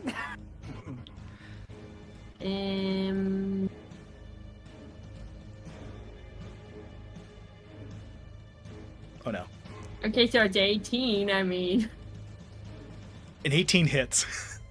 Yeah! An 18 is the AC of let's Calhoun Miller. go. This might be another Roll weapon kill. roll from Beach. damage. It's gonna be Let's close. go. It's gonna be close.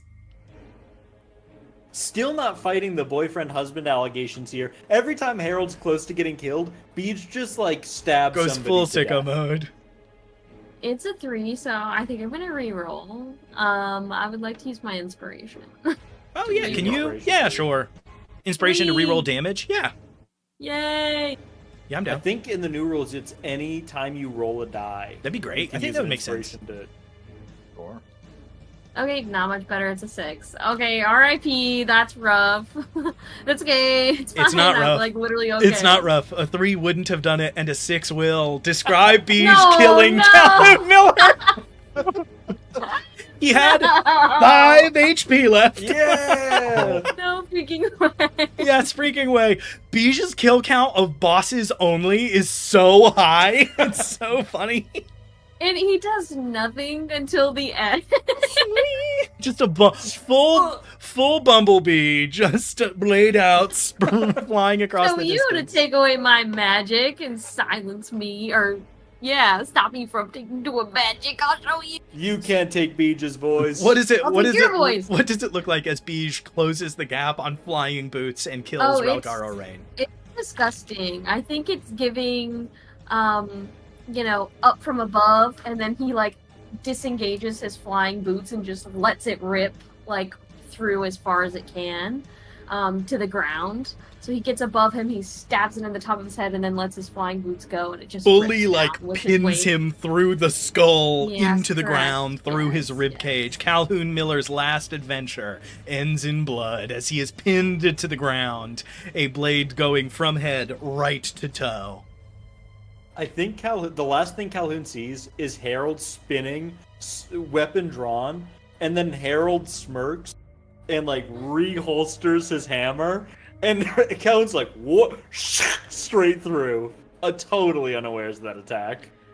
I love it. The blade cuts down through. Calhoun falls to his knees to the ground.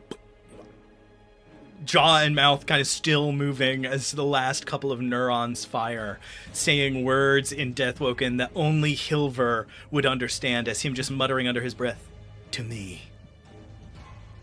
To me."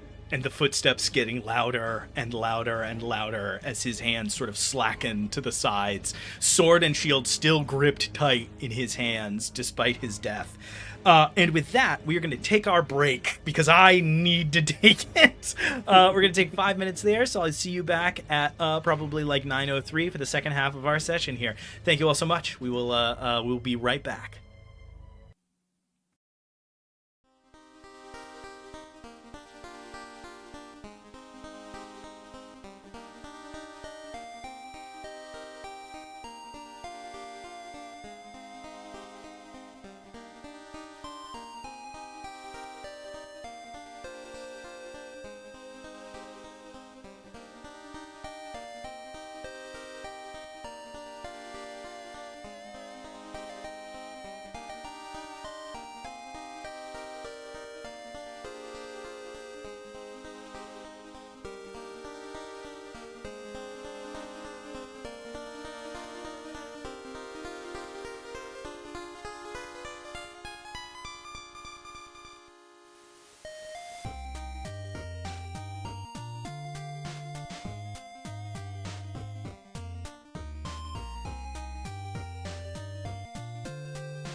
Hello, everybody, and welcome back to the Party Makes Things Worse Song of the Reliquary. In an inexplicable turn of events, the party has managed to kill Relgar Orain in the body of Calhoun Miller. He has just fallen dead, impaled, truly, like in the Vlad style, through the top of his head, down through his body, into the ground. You are one turn from the Votai arriving. So what happens next needs to all happen incredibly fast. Now, as you guys are escaping, I'm going to be very candid about what we are going to use. You are going to be running into the, like, rank and file mass of the Votai, not the, like, defending members you've run into above. So we're going to be using the MCDM minion rules. If a creature takes 1 damage, they die. If you do enough damage, they do still have, like, a little pool of HP, but if they take 1 damage, they die. If you can exceed that damage pool and do more, you will kill them and then the next creature. That's if you don't manage to inexplicably get out of this, all right? We're going to leave the map. We're going to be Theater of the Mind from here on out as we kind of proceed. So first things first, we're going to definitely stay in initiative order. It's Bija's turn. Bij, you've used your action and your movement. Was it your bonus action to activate the heals? Yes. Okay. So Bija's turn has come to a close with Relgar sort of stabbed through. I'm just covered in blood. Yeah. But you can't tell. I'm red. A fountain of blood shoots up out of the top of Calhoun's head. Beach just says, red has always been my color. It's sort of dying. It's drifting down. Just as a reminder, Bij is in fact still wearing leather armor that was partially melted by a black ooze, and so does still have like a midriff leather armor set on. So the blood is like running down Bij's abs as they say that.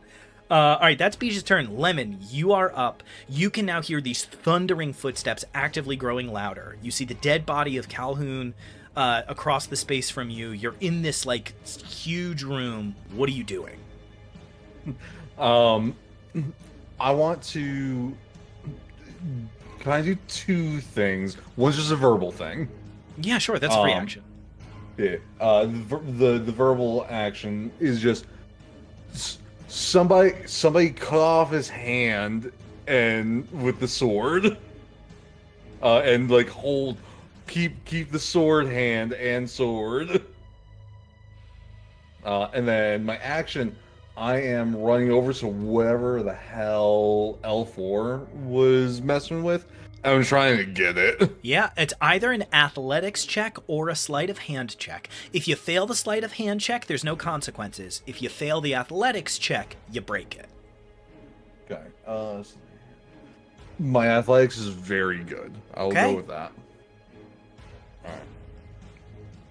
Alright. And then I know we were saying we're Theater of the Mind at the moment. Yeah. Do I get +3 for being by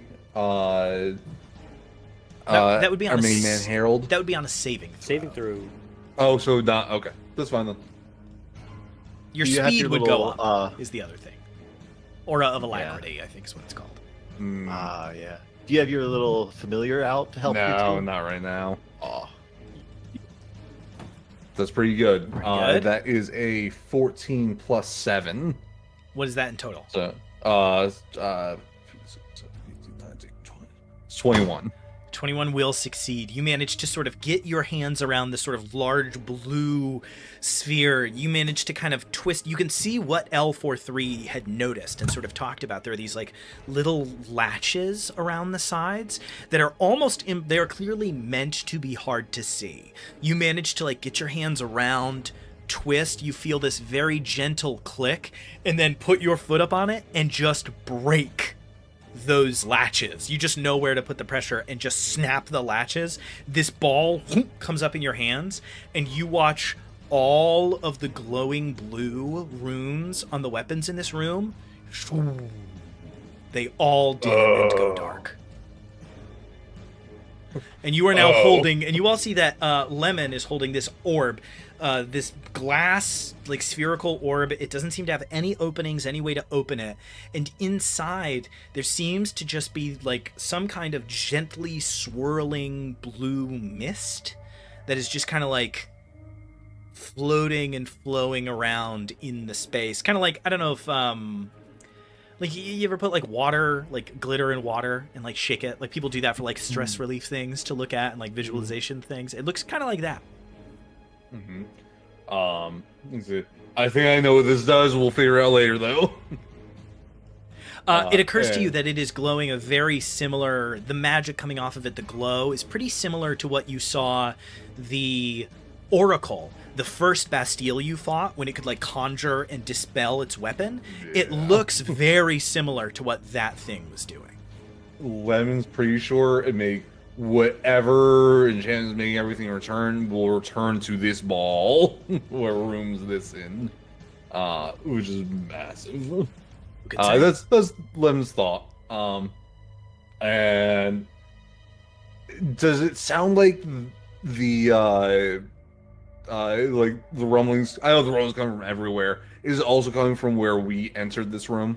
That's the only entrance or exit in and out of this room, and that is where the noise is coming from. You do know that if you, once you get out of the door, you are in a maze, and so then you might have some places to run.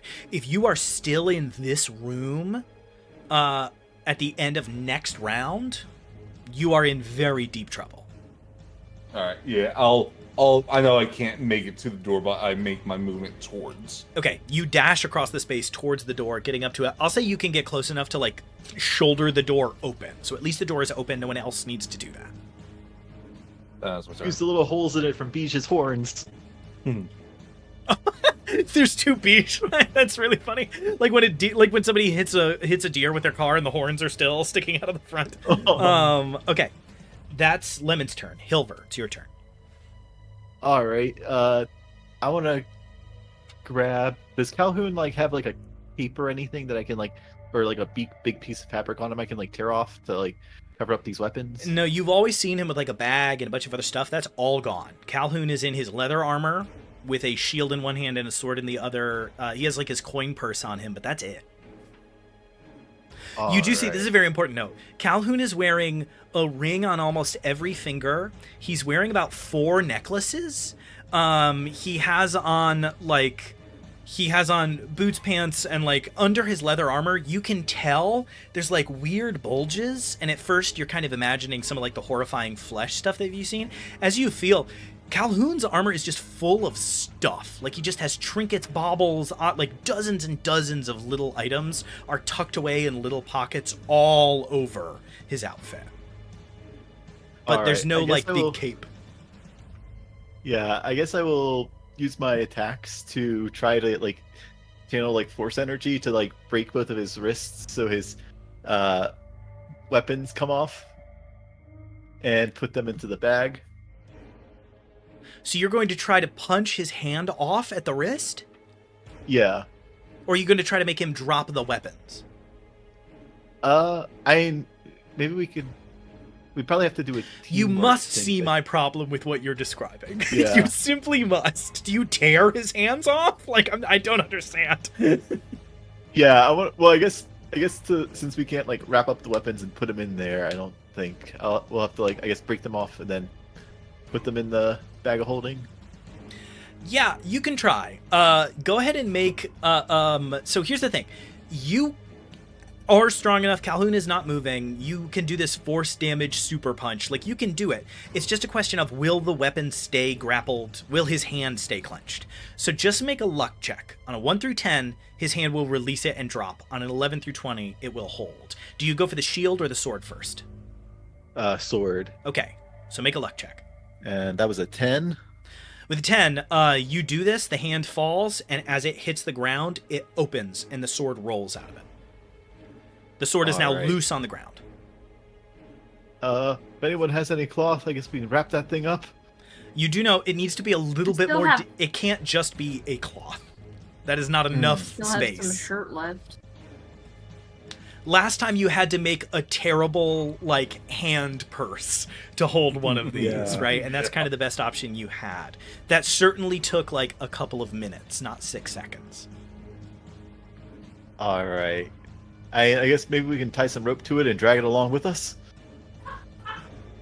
Sure, it'll be a sleight of hand check to not touch it while you do it. Okay, I will...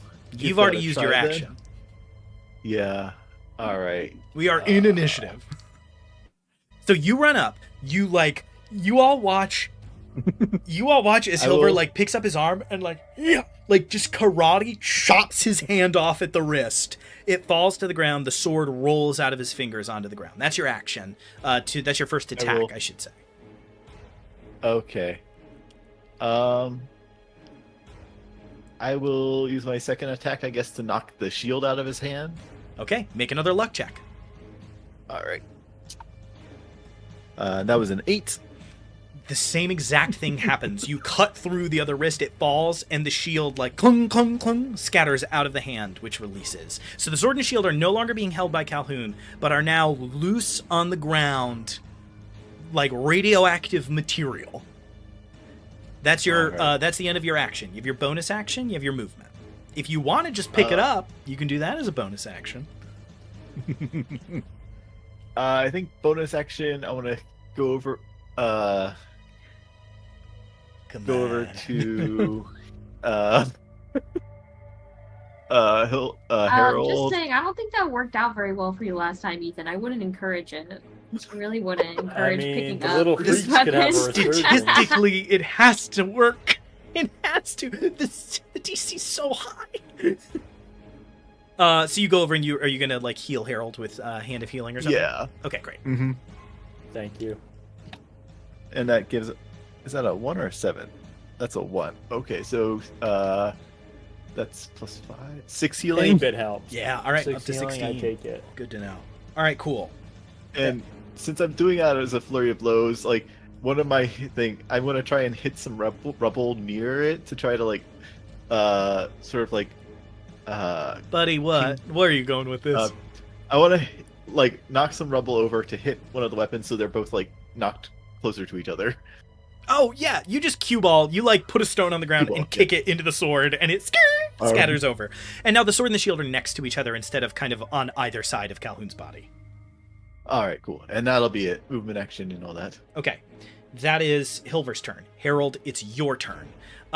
You have the rest of this round, and then one more until you are actively being assaulted here. So that means everyone's pretty much going to need to spend next turn running. Harold, in a weird mirror of what the Votai was saying a minute ago, says, "To me," and a horse summons below him, a great white stallion. Of course! As he finds Steed. And this is his mount. What are you doing? Its name is Lightning. Great. And it is a big white Shire horse.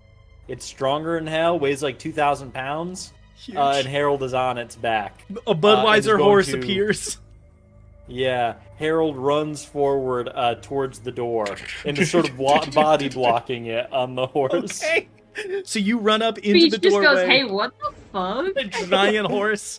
Harold is now on a horse that is 8 feet from hoof to shoulder. Absolutely unhinged. I love it. All right, cool. That's your bonus action? What is that? That's my action. Let me double check that. I love Harold looking at the sword and shield and being like, I can't help with that. Harold has failed the wisdom saves basically every time he's attempted it. Harold is not touching those shits. Stand near them, so if anyone does have to touch it, maybe. Oh, Hey, the wisdom that's a good save. point. Okay, so do you Yeah. want to stay a little closer on the horse? We've got another round before we need to run, so yes. Harold gets on the horse and is next to the blades and says, "Somebody pick it up." Now, I will say, if you have some in this giant draft horse, you could definitely fit one more person. So if you can scoop one other person, you could take them with you and take advantage of the Put horse's Calhoun on there or movement something, speed. maybe. He's worth a lot, I'm You already sure. broke his hands off. He doesn't even The rest have the of him. weapons. At this point, I feel like I'd want to have Lemon or something on my back because he took a pretty big hit from that blade. Yeah, I'm what you need pretty good at the moment. what you really need to account for is Hilver is fast, Lemon and Beige move the normal we don't need speed, Hilver. and the horse is fast. That's going to be the real back and Beej forth. has here. flying boots, so Beej is safer than Lemon. So I'm gonna say, Lemon, when you get a chance, hop on the back of my big horse. Okay. The horse reaches down. It uses its mouth to pick up the sword. Makes a wisdom save. No. Okay, cool. That's Harold's turn. We are back up the top of initiative. Footsteps louder, louder, louder. In the distance, those heavy footfalls louder and louder. You all now recognize them as the footsteps of a Bastille coming to where you are. The last one, it would appear, has finally found its quarry and is headed to you. Speaking of now, is Veda here yet? I assume I think Veda's Veda was with out of commission. Bartholomew. Yeah, well, Veda was out of commission and needed to be repaired, right? Oh Or yeah, rested. Veda was knocked out. No Veda. I really wanted to do a to me. Aw. Really bad. To me. We each do it to me. And and You whoever left is telling Veda me. alone with a giant fire Goliath cleric. So if you Here. want, I'll say Just try. it's just. But Veda, because of the role, Veda will arrive. You would basically need to prepare your action to get on Veda. I mostly want Veda to pick in The blade. yeah. I mean, I'll allow it. Here's the thing: Veda is not immune from possession. No, scary dog. No. So no, Veda no. might end up just being like Sif the Hound with a sword clutched in its teeth. Like that might not go well. Listen. I've got to have something that I can use. I can to- try and pick it up and toss it in the bag. I next need you to turn know when if I you came wanna up with Bardic. the absolutely harebrained way that these weapons work, this is exactly what I wanted to happen. For you guys to be like, how is the biggest problem in our lives right now that we can't pick two things up off of the ground? No mage hand is really killing us here. I Really would- could use the wizard. I have that. Oh no. You have it? Yeah. Then use mage hand and pick that shit up. Can I do both? No. But on your turn, you can try to pick up one with Mage Hand. It's Calhoun Miller's turn. If you say yes up, Harold, you succeeded on that last check against the song, right? Yeah. Okay, so you only have 2 fails. You don't have 3. For the first time literally ever, I succeeded. Yeah. Awesome. Certainly get to. The sword on the ground has not really stopped humming, kind of like a tuning fork, this whole time. And nobody, not for anybody else, but for only Harold, it starts to get just a little bit louder. I need you to make a wisdom save. The DC is quite low. Okay. We'll see about that.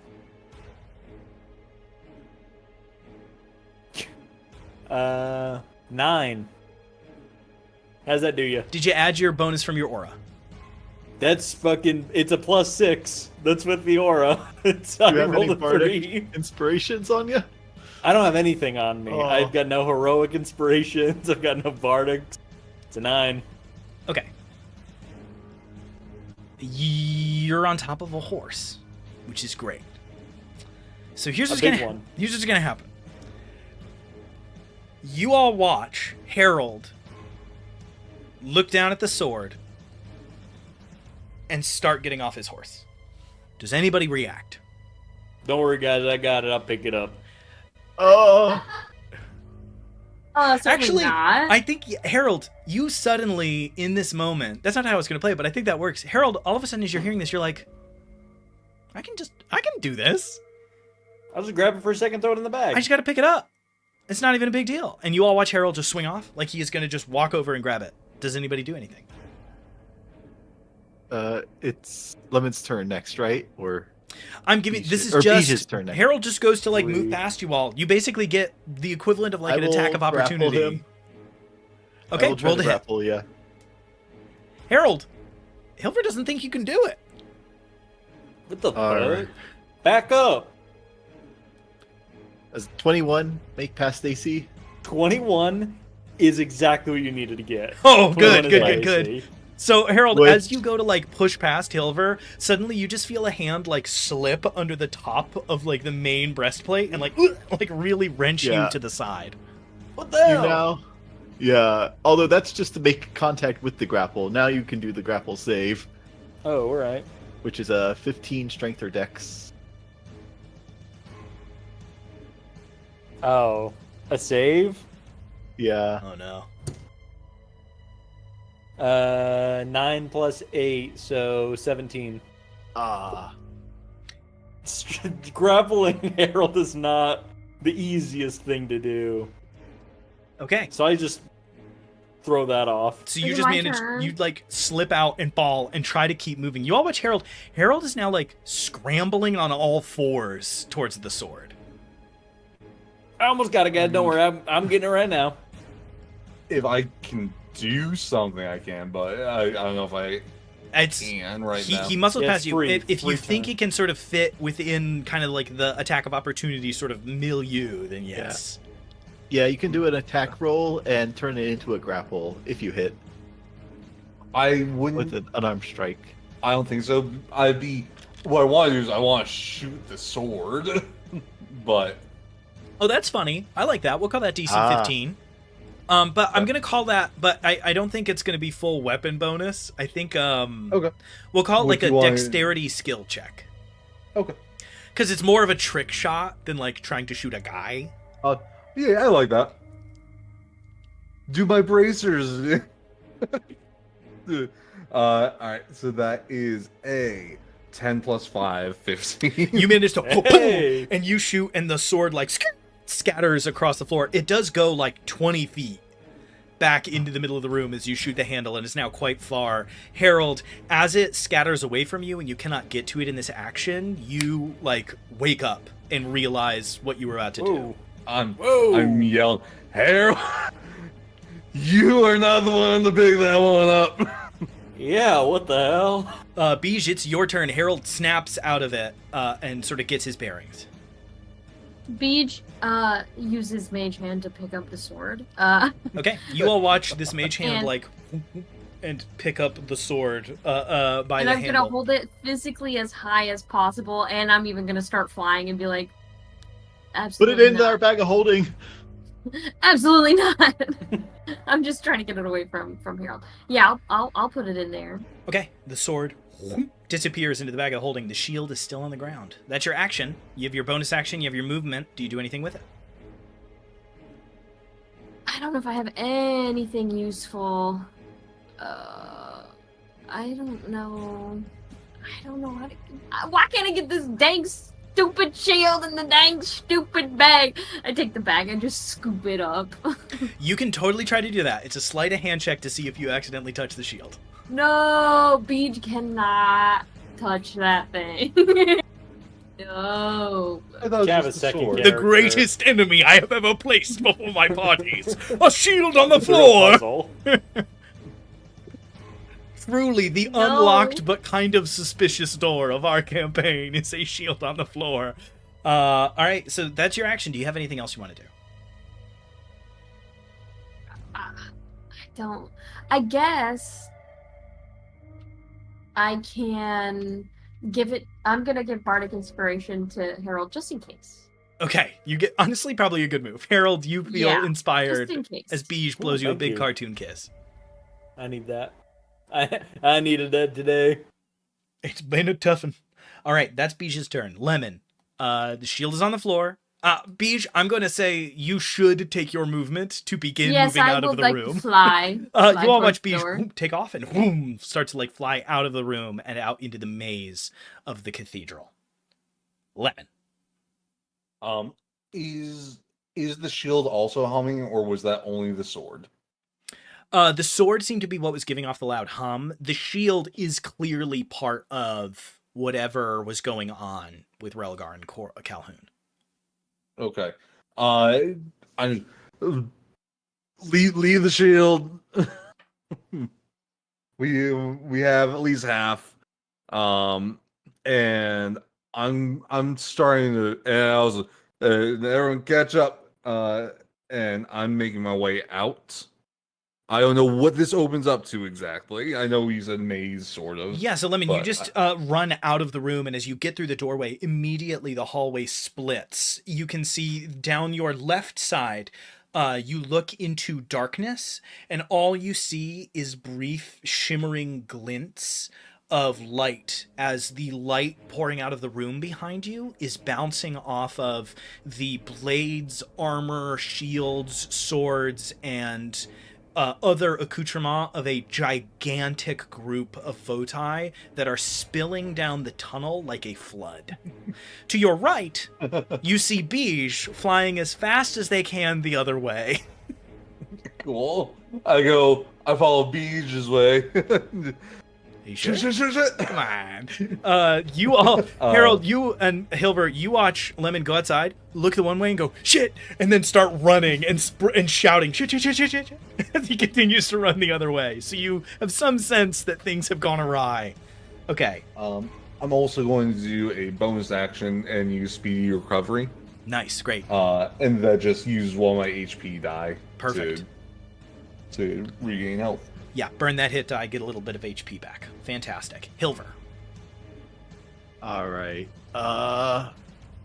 It looks like the shield is still like magical and maybe tied to this thing, right? So Certainly.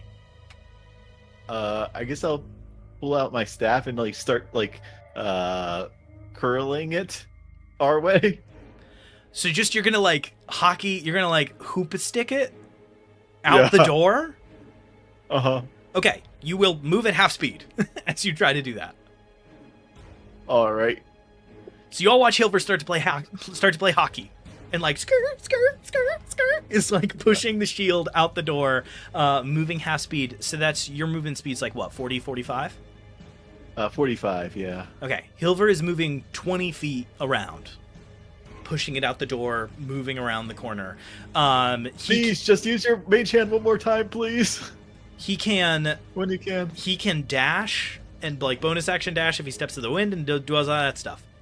He's moving too slow to escape the crowd, unless something can be done about that extremely quickly. As he like skirt starts to like push the shield out of the room. It is like scraping up against the stone and making these like horrible noises as it does. You take your full movement, I assume, and like head out of the room, trying to like hit it with the stick.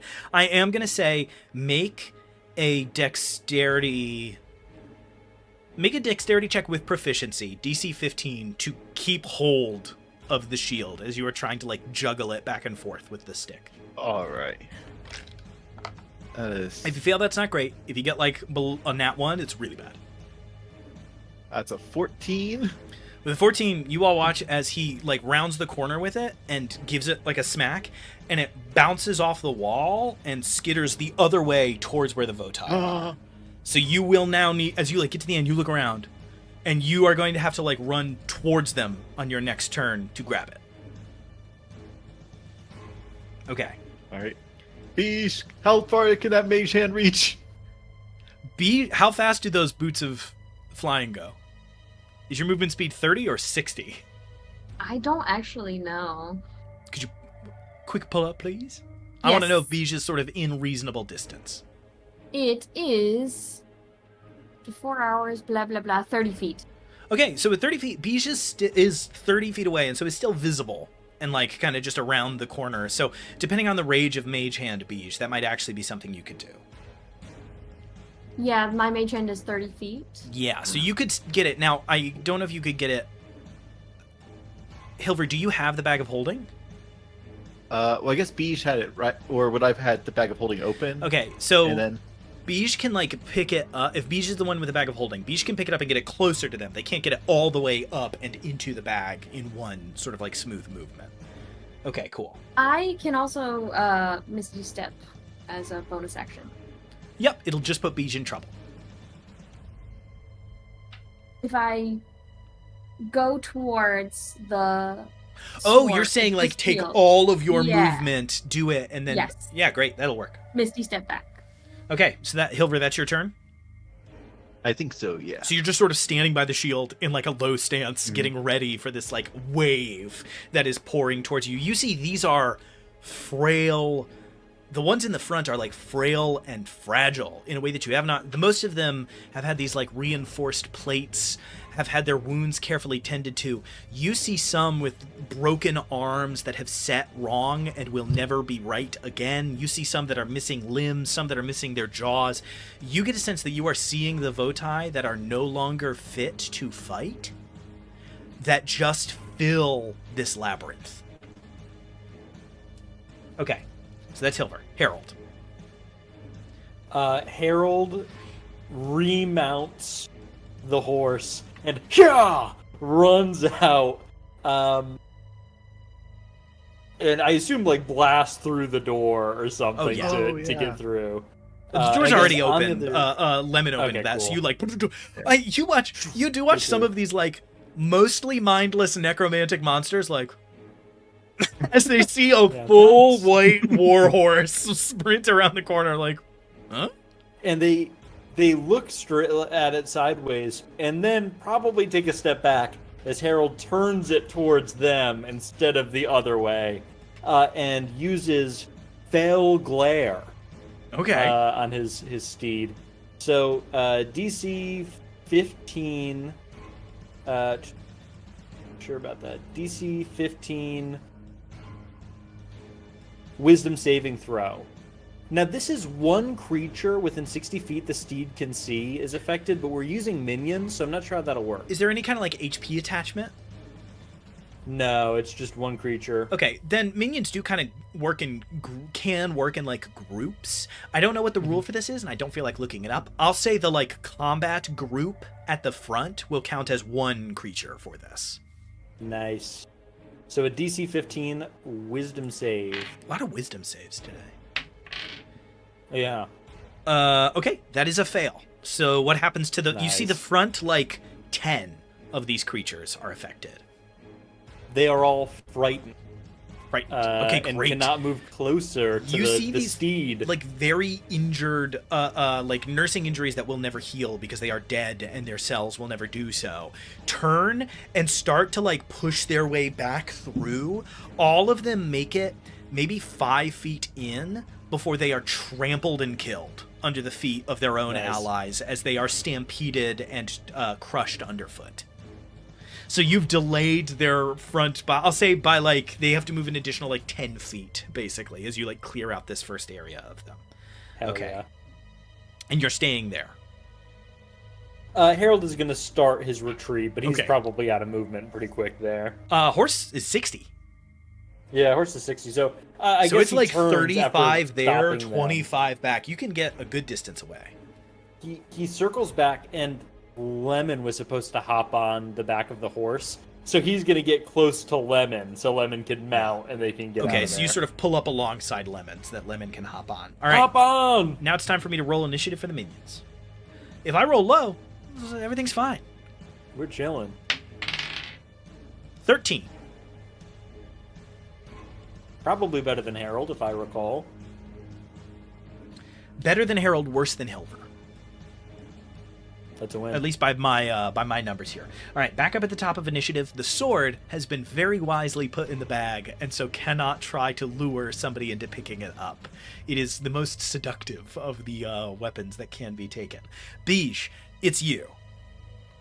Beach will go. Use Mage Hand.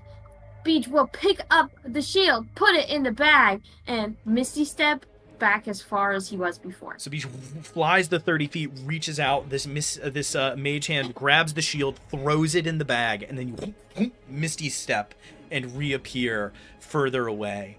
As that shield is lifted and light from the sort of cascading out of the doorway glints off of it, a bunch of the creatures in the front, you see their normally pretty expressionless faces, their eyes go wide, and from way in the back, you can see just the silhouette of one of these bastilles, and you see this incredibly bright green light flare, and you hear like some like very slow yell.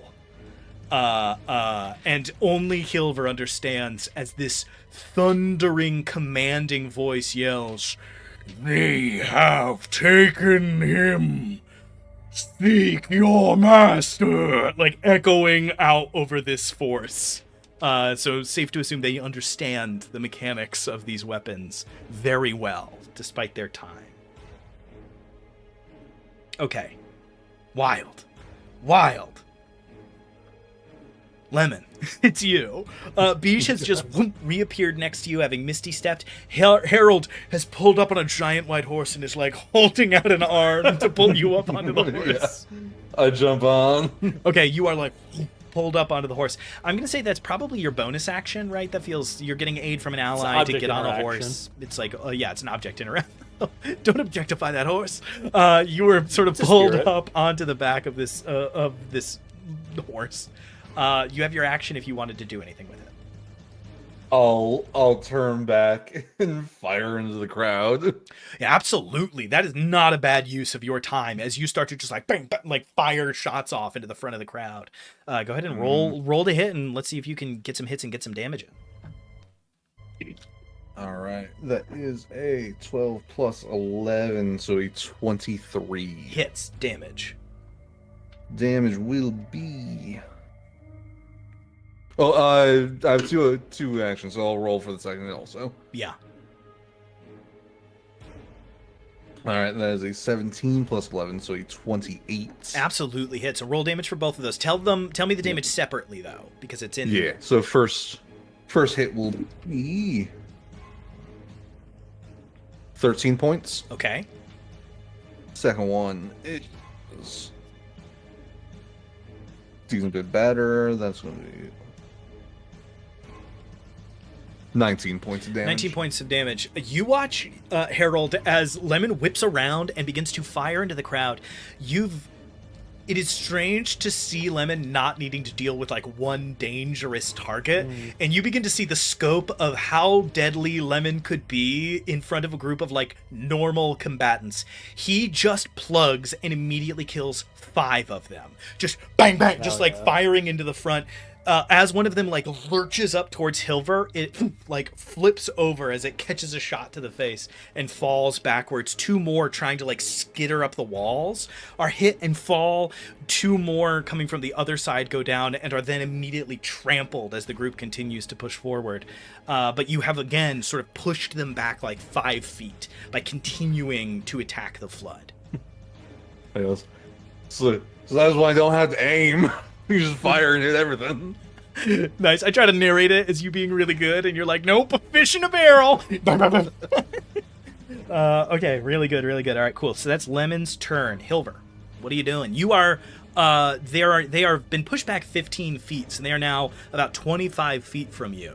Hilver, what are you up to? Great. I guess I will move since Beige, I guess, went 30. Or how far away is Beige? 30 okay, feet so I will the other way. move 30 feet. I'll be like, Beige, mind if I grapple you again? Go ahead. All I right. did throw up the first time. Oh no. So I will like grab Beige's arm, like in an arm lock, and then just move my 15 feet, and then dash 45, and then bonus action dash another 45. Oh yeah, you all watch a Beige and Hilver shaped hole, like the smoke cloud from a Looney Tunes, as they swing around. You know what it is? It's the scene from the X-Men movie where Quicksilver like puts his head on the back of Magneto's head, and he's like, "What are you doing?" Whiplash, and like sprints ahead. Beige vomits next to their other pile of vomit. I assume there's glitter in it, and you're all like, does Beige eat glitter? As you like whip around the corner, going 65 feet, not even 75 feet, 95 feet, 95 feet. That's got to be like the sound barrier, right? 95 feet in 6 seconds. Maybe it's Beach's flying boots did a little. Although something. wait, since I'm doing the grapple, I can't. I can only do 1 dash for this turn. Okay, so it's the far So- more reasonable 50 feet in 6 seconds as you swing around the corner. And I guess I'd get an leaving extra 10 someone feet dust. passing by Harold. That's true. And then you feel a little inspired, and you get a little bit more as you go past Harold. All right, that's Hilver's turn. Harold, it's your turn. Harold is going to dash on his turn on the horse, and is going to use the steed's ability again for healing touch. One creature within 5 feet of the steed, me, regains a number of hit points equal to 2d8 plus 2. Wait. So the horse is also a paladin. Yeah, no, he's Great my to best know. friend. He's my Hey, second whoa, best what? friend. Hey, what? Yeah. He's your what? He's my second Also- best friend. So I did find the rules too. Mounting and dismounting costs half your movement speed. Oh, okay. Oh, so then That's it doesn't cool. matter. Lemon would have gotten to do even more stuff then, because it's half your Yeah. movement speed, and then the horse gets to run 120 feet. If it wasn't, if I didn't have to use bonus action, could I use my bonus action really quick then? To do what? Use another health Yeah, sure. heal. Cool. I heal 14 HP, and I'm dashing, so I'm doing 120 feet, and that's it. Okay, so now I will say, Harold, as you finally start to really, actually, you and Hilbert kind of at the same time, as you two start to like whip around the corner, you take this path, it goes straight, and then immediately you could continue to go straight or break off right, and you can see that the path to the right breaks off left and right as well. Immediately things are starting to like split and kind of go hairy in different directions. Where are you? Are you trying to get out of the cathedral? Are you trying to go deeper? Like, where are you going? I mean, we kind of got what we came for. I think Harold is yelling this because now he's up next to Hilver, Yeah. and he's like, "We got what we came for. We're getting out, right? Yeah, we've got to go back to base camp, I'm sure. All right, let's go." Hilver, as fast as a racehorse. Okay, you Yeah. guys are like continuing down these halls. I'm going to say it can be either Hilver or Harold. I need somebody to make either a survival or a perception check to try to navigate the maze. I'm having one of you two do it because you are the fast sort of pilots. I've got My survival is not good. My perception's +3. What do you got? +5 for both of them. All All right, you got it. So I think maybe survival for this, just to kind of like see which way we came to get in here, and then what looks like a good way out. And rolled a 19 +5 for 24. Oh, yeah. Good I heard that dead starting with a reckoning, 19 is so nice. Yeah, you immediately, you're looking straight, Hilver, and it looks like that path would cut you back to where you would come from. It looks like that would be the best one. Oh, no. And then you remember when wait. you came from that direction that there wasn't any hallway that would connect to that, and so you break right instead, kind of against what would visibly seem like the best thing to do. You start to cut down side halls with Harold close behind, and eventually you feel like you're starting to feel a temperature change. Maybe there's a little bit more air, maybe there's a little bit more of a breeze. You think you're headed in the right direction. Great. I think this might be the way then, Harold. All right, keep it up. Okay. So that's Hilver and Harold's turn. So with that, it is the Flood's turn. The Flood will move. Basically, all of the minions move and then take the dash action. And then the Bastille will issue a command with its bonus action to run. And they all take their movement again. It is not fast enough to catch up to any of you. But you aren't, like, totally losing them. They are trailing, but it's much slower than you would have liked, and that 25 feet at the beginning was pretty important. If it wasn't, then they would be able to attack whoever was in the back of your group. So you hear these, like, heavy footsteps, and this Bastille, you've never heard one of them talk before, is issuing commands. Okay. Back up at the We top are of initiative. speed. Back up the top of initiative, Beige, you are being grapple sprinted through this place at Mach 2. Would you like to do anything with your turn? Action, bonus action, etc. Yeah, my action is I actually don't throw up this time. Nice. Okay. Which is great for me. And, something about Beej is, it's crazy that, throwing up is one of the most vulnerable positions one can really be in. But somehow, Beej manages to look hot and also sexy. Wow. Just keep that in mind. We're starting to really play with reality. The true cosmic horror of this season is watching Beej throw up and being like, that was hot, and I'm alarmed. Something and that's to not that. right. And that's not okay. And that's not okay at all with me. Okay, good. The last, we need to add another Cthulhu Mythos god, and it's Vomit But Hotosis. All right, cool. So that's Bij's turn. That's good turn. Lemon, you're up. All right. How far back are these things now? Behind you, they are only about 20 feet. Okay, I thought we made some distance on them. Wait, 35 feet. So you have made a little bit.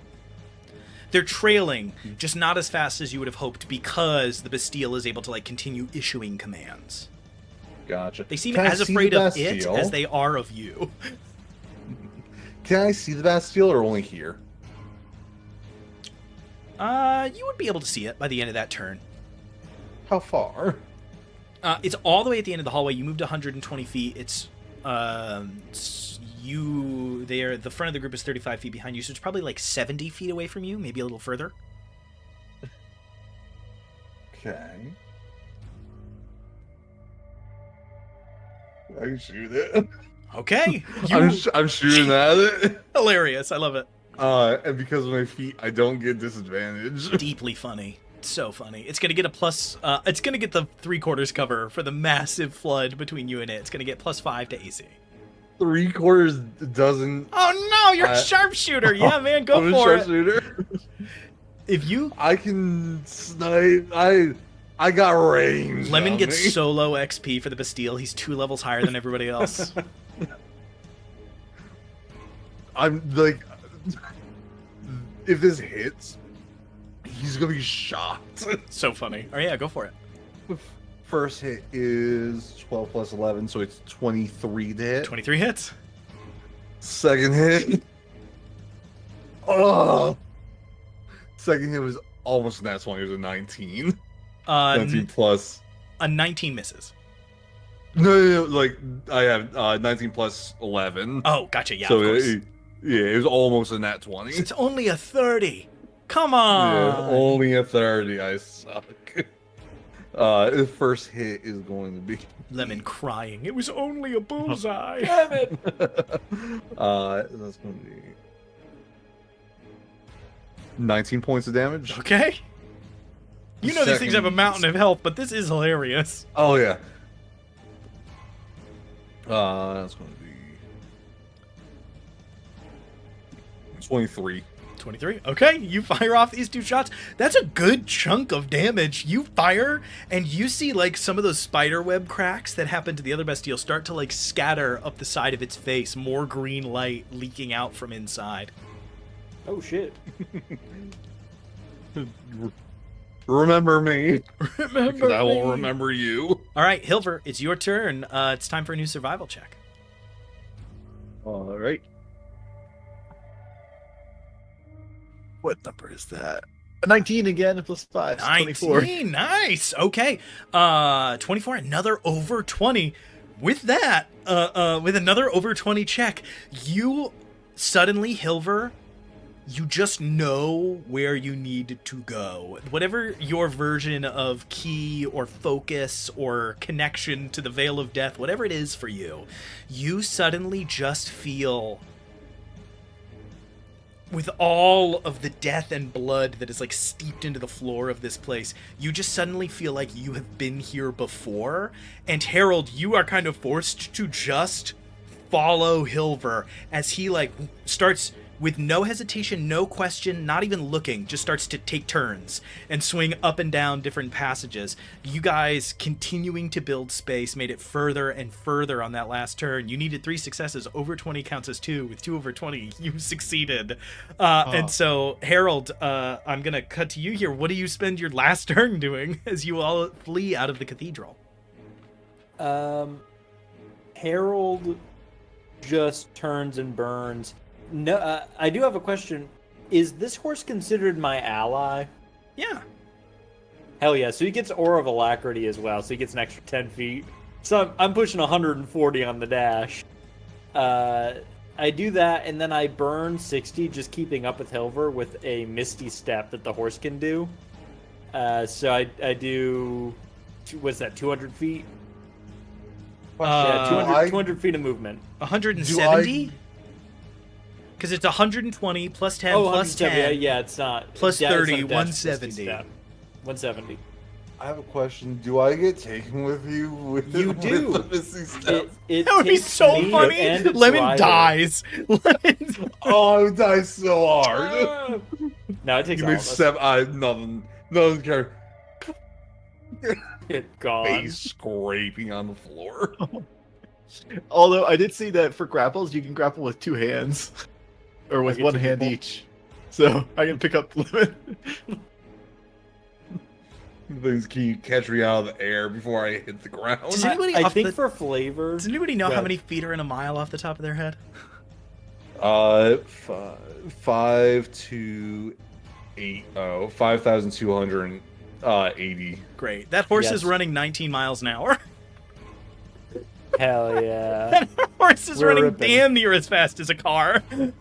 I think for flavor, wherever we're ending up, that's when the Misty Step happens. So if anybody's in that room, they just see a massive horse Oh, yeah. appear. You guys like whipping around the corners just as you come around to where the front door is. You see that thankfully it is still open where it was shattered in. The horse whoop, appears and you are grateful that you did as you watch a like firebolt cantrip like whoop, over your shoulder as you, Harold, emerge to see the mages of Remgastelon, the crew of the ship, and pretty much everybody that came down with you, all just like watching the door, hearing, you can't imagine what they have been hearing echoing down the halls as Hilver and Beige whip around the corner and Harold and Lemon are close behind. You both get past just in time for the flood of creatures to pour around the corner. And for the assembled mages, you see Orax Solden near the front just go, fire! And like throw a hand up and you just see 10,000 cantrips like filling the space, pelting this front line. The entire front array of these things is dissolved and destroyed, and the remainder of them quickly begin to scatter in different directions, seeing that they are being forced into a choke point. You hear commands being screamed, shouted by this massive thing from the back line. And with that, you have defeated Calhoun Miller being possessed by Relgor Arrain, claimed the sword and shield, only one weapon left, and escaped the cathedral with your lives. Fantastic. Thank you all so much for watching. We will catch you on the next one. And if you want to know where to find our other shows and what is available, I've got exciting news. You can just stick around. We've got a little title card here at the end that you can take a peek at. I guess if you're on Twitch, run over to the YouTube and you can see. Which you should do anyways. Which you should do anyways to subscribe and do all of that stuff, please. So take a look there. We will see you all on the next one. Peace out. I lost my mouse. No!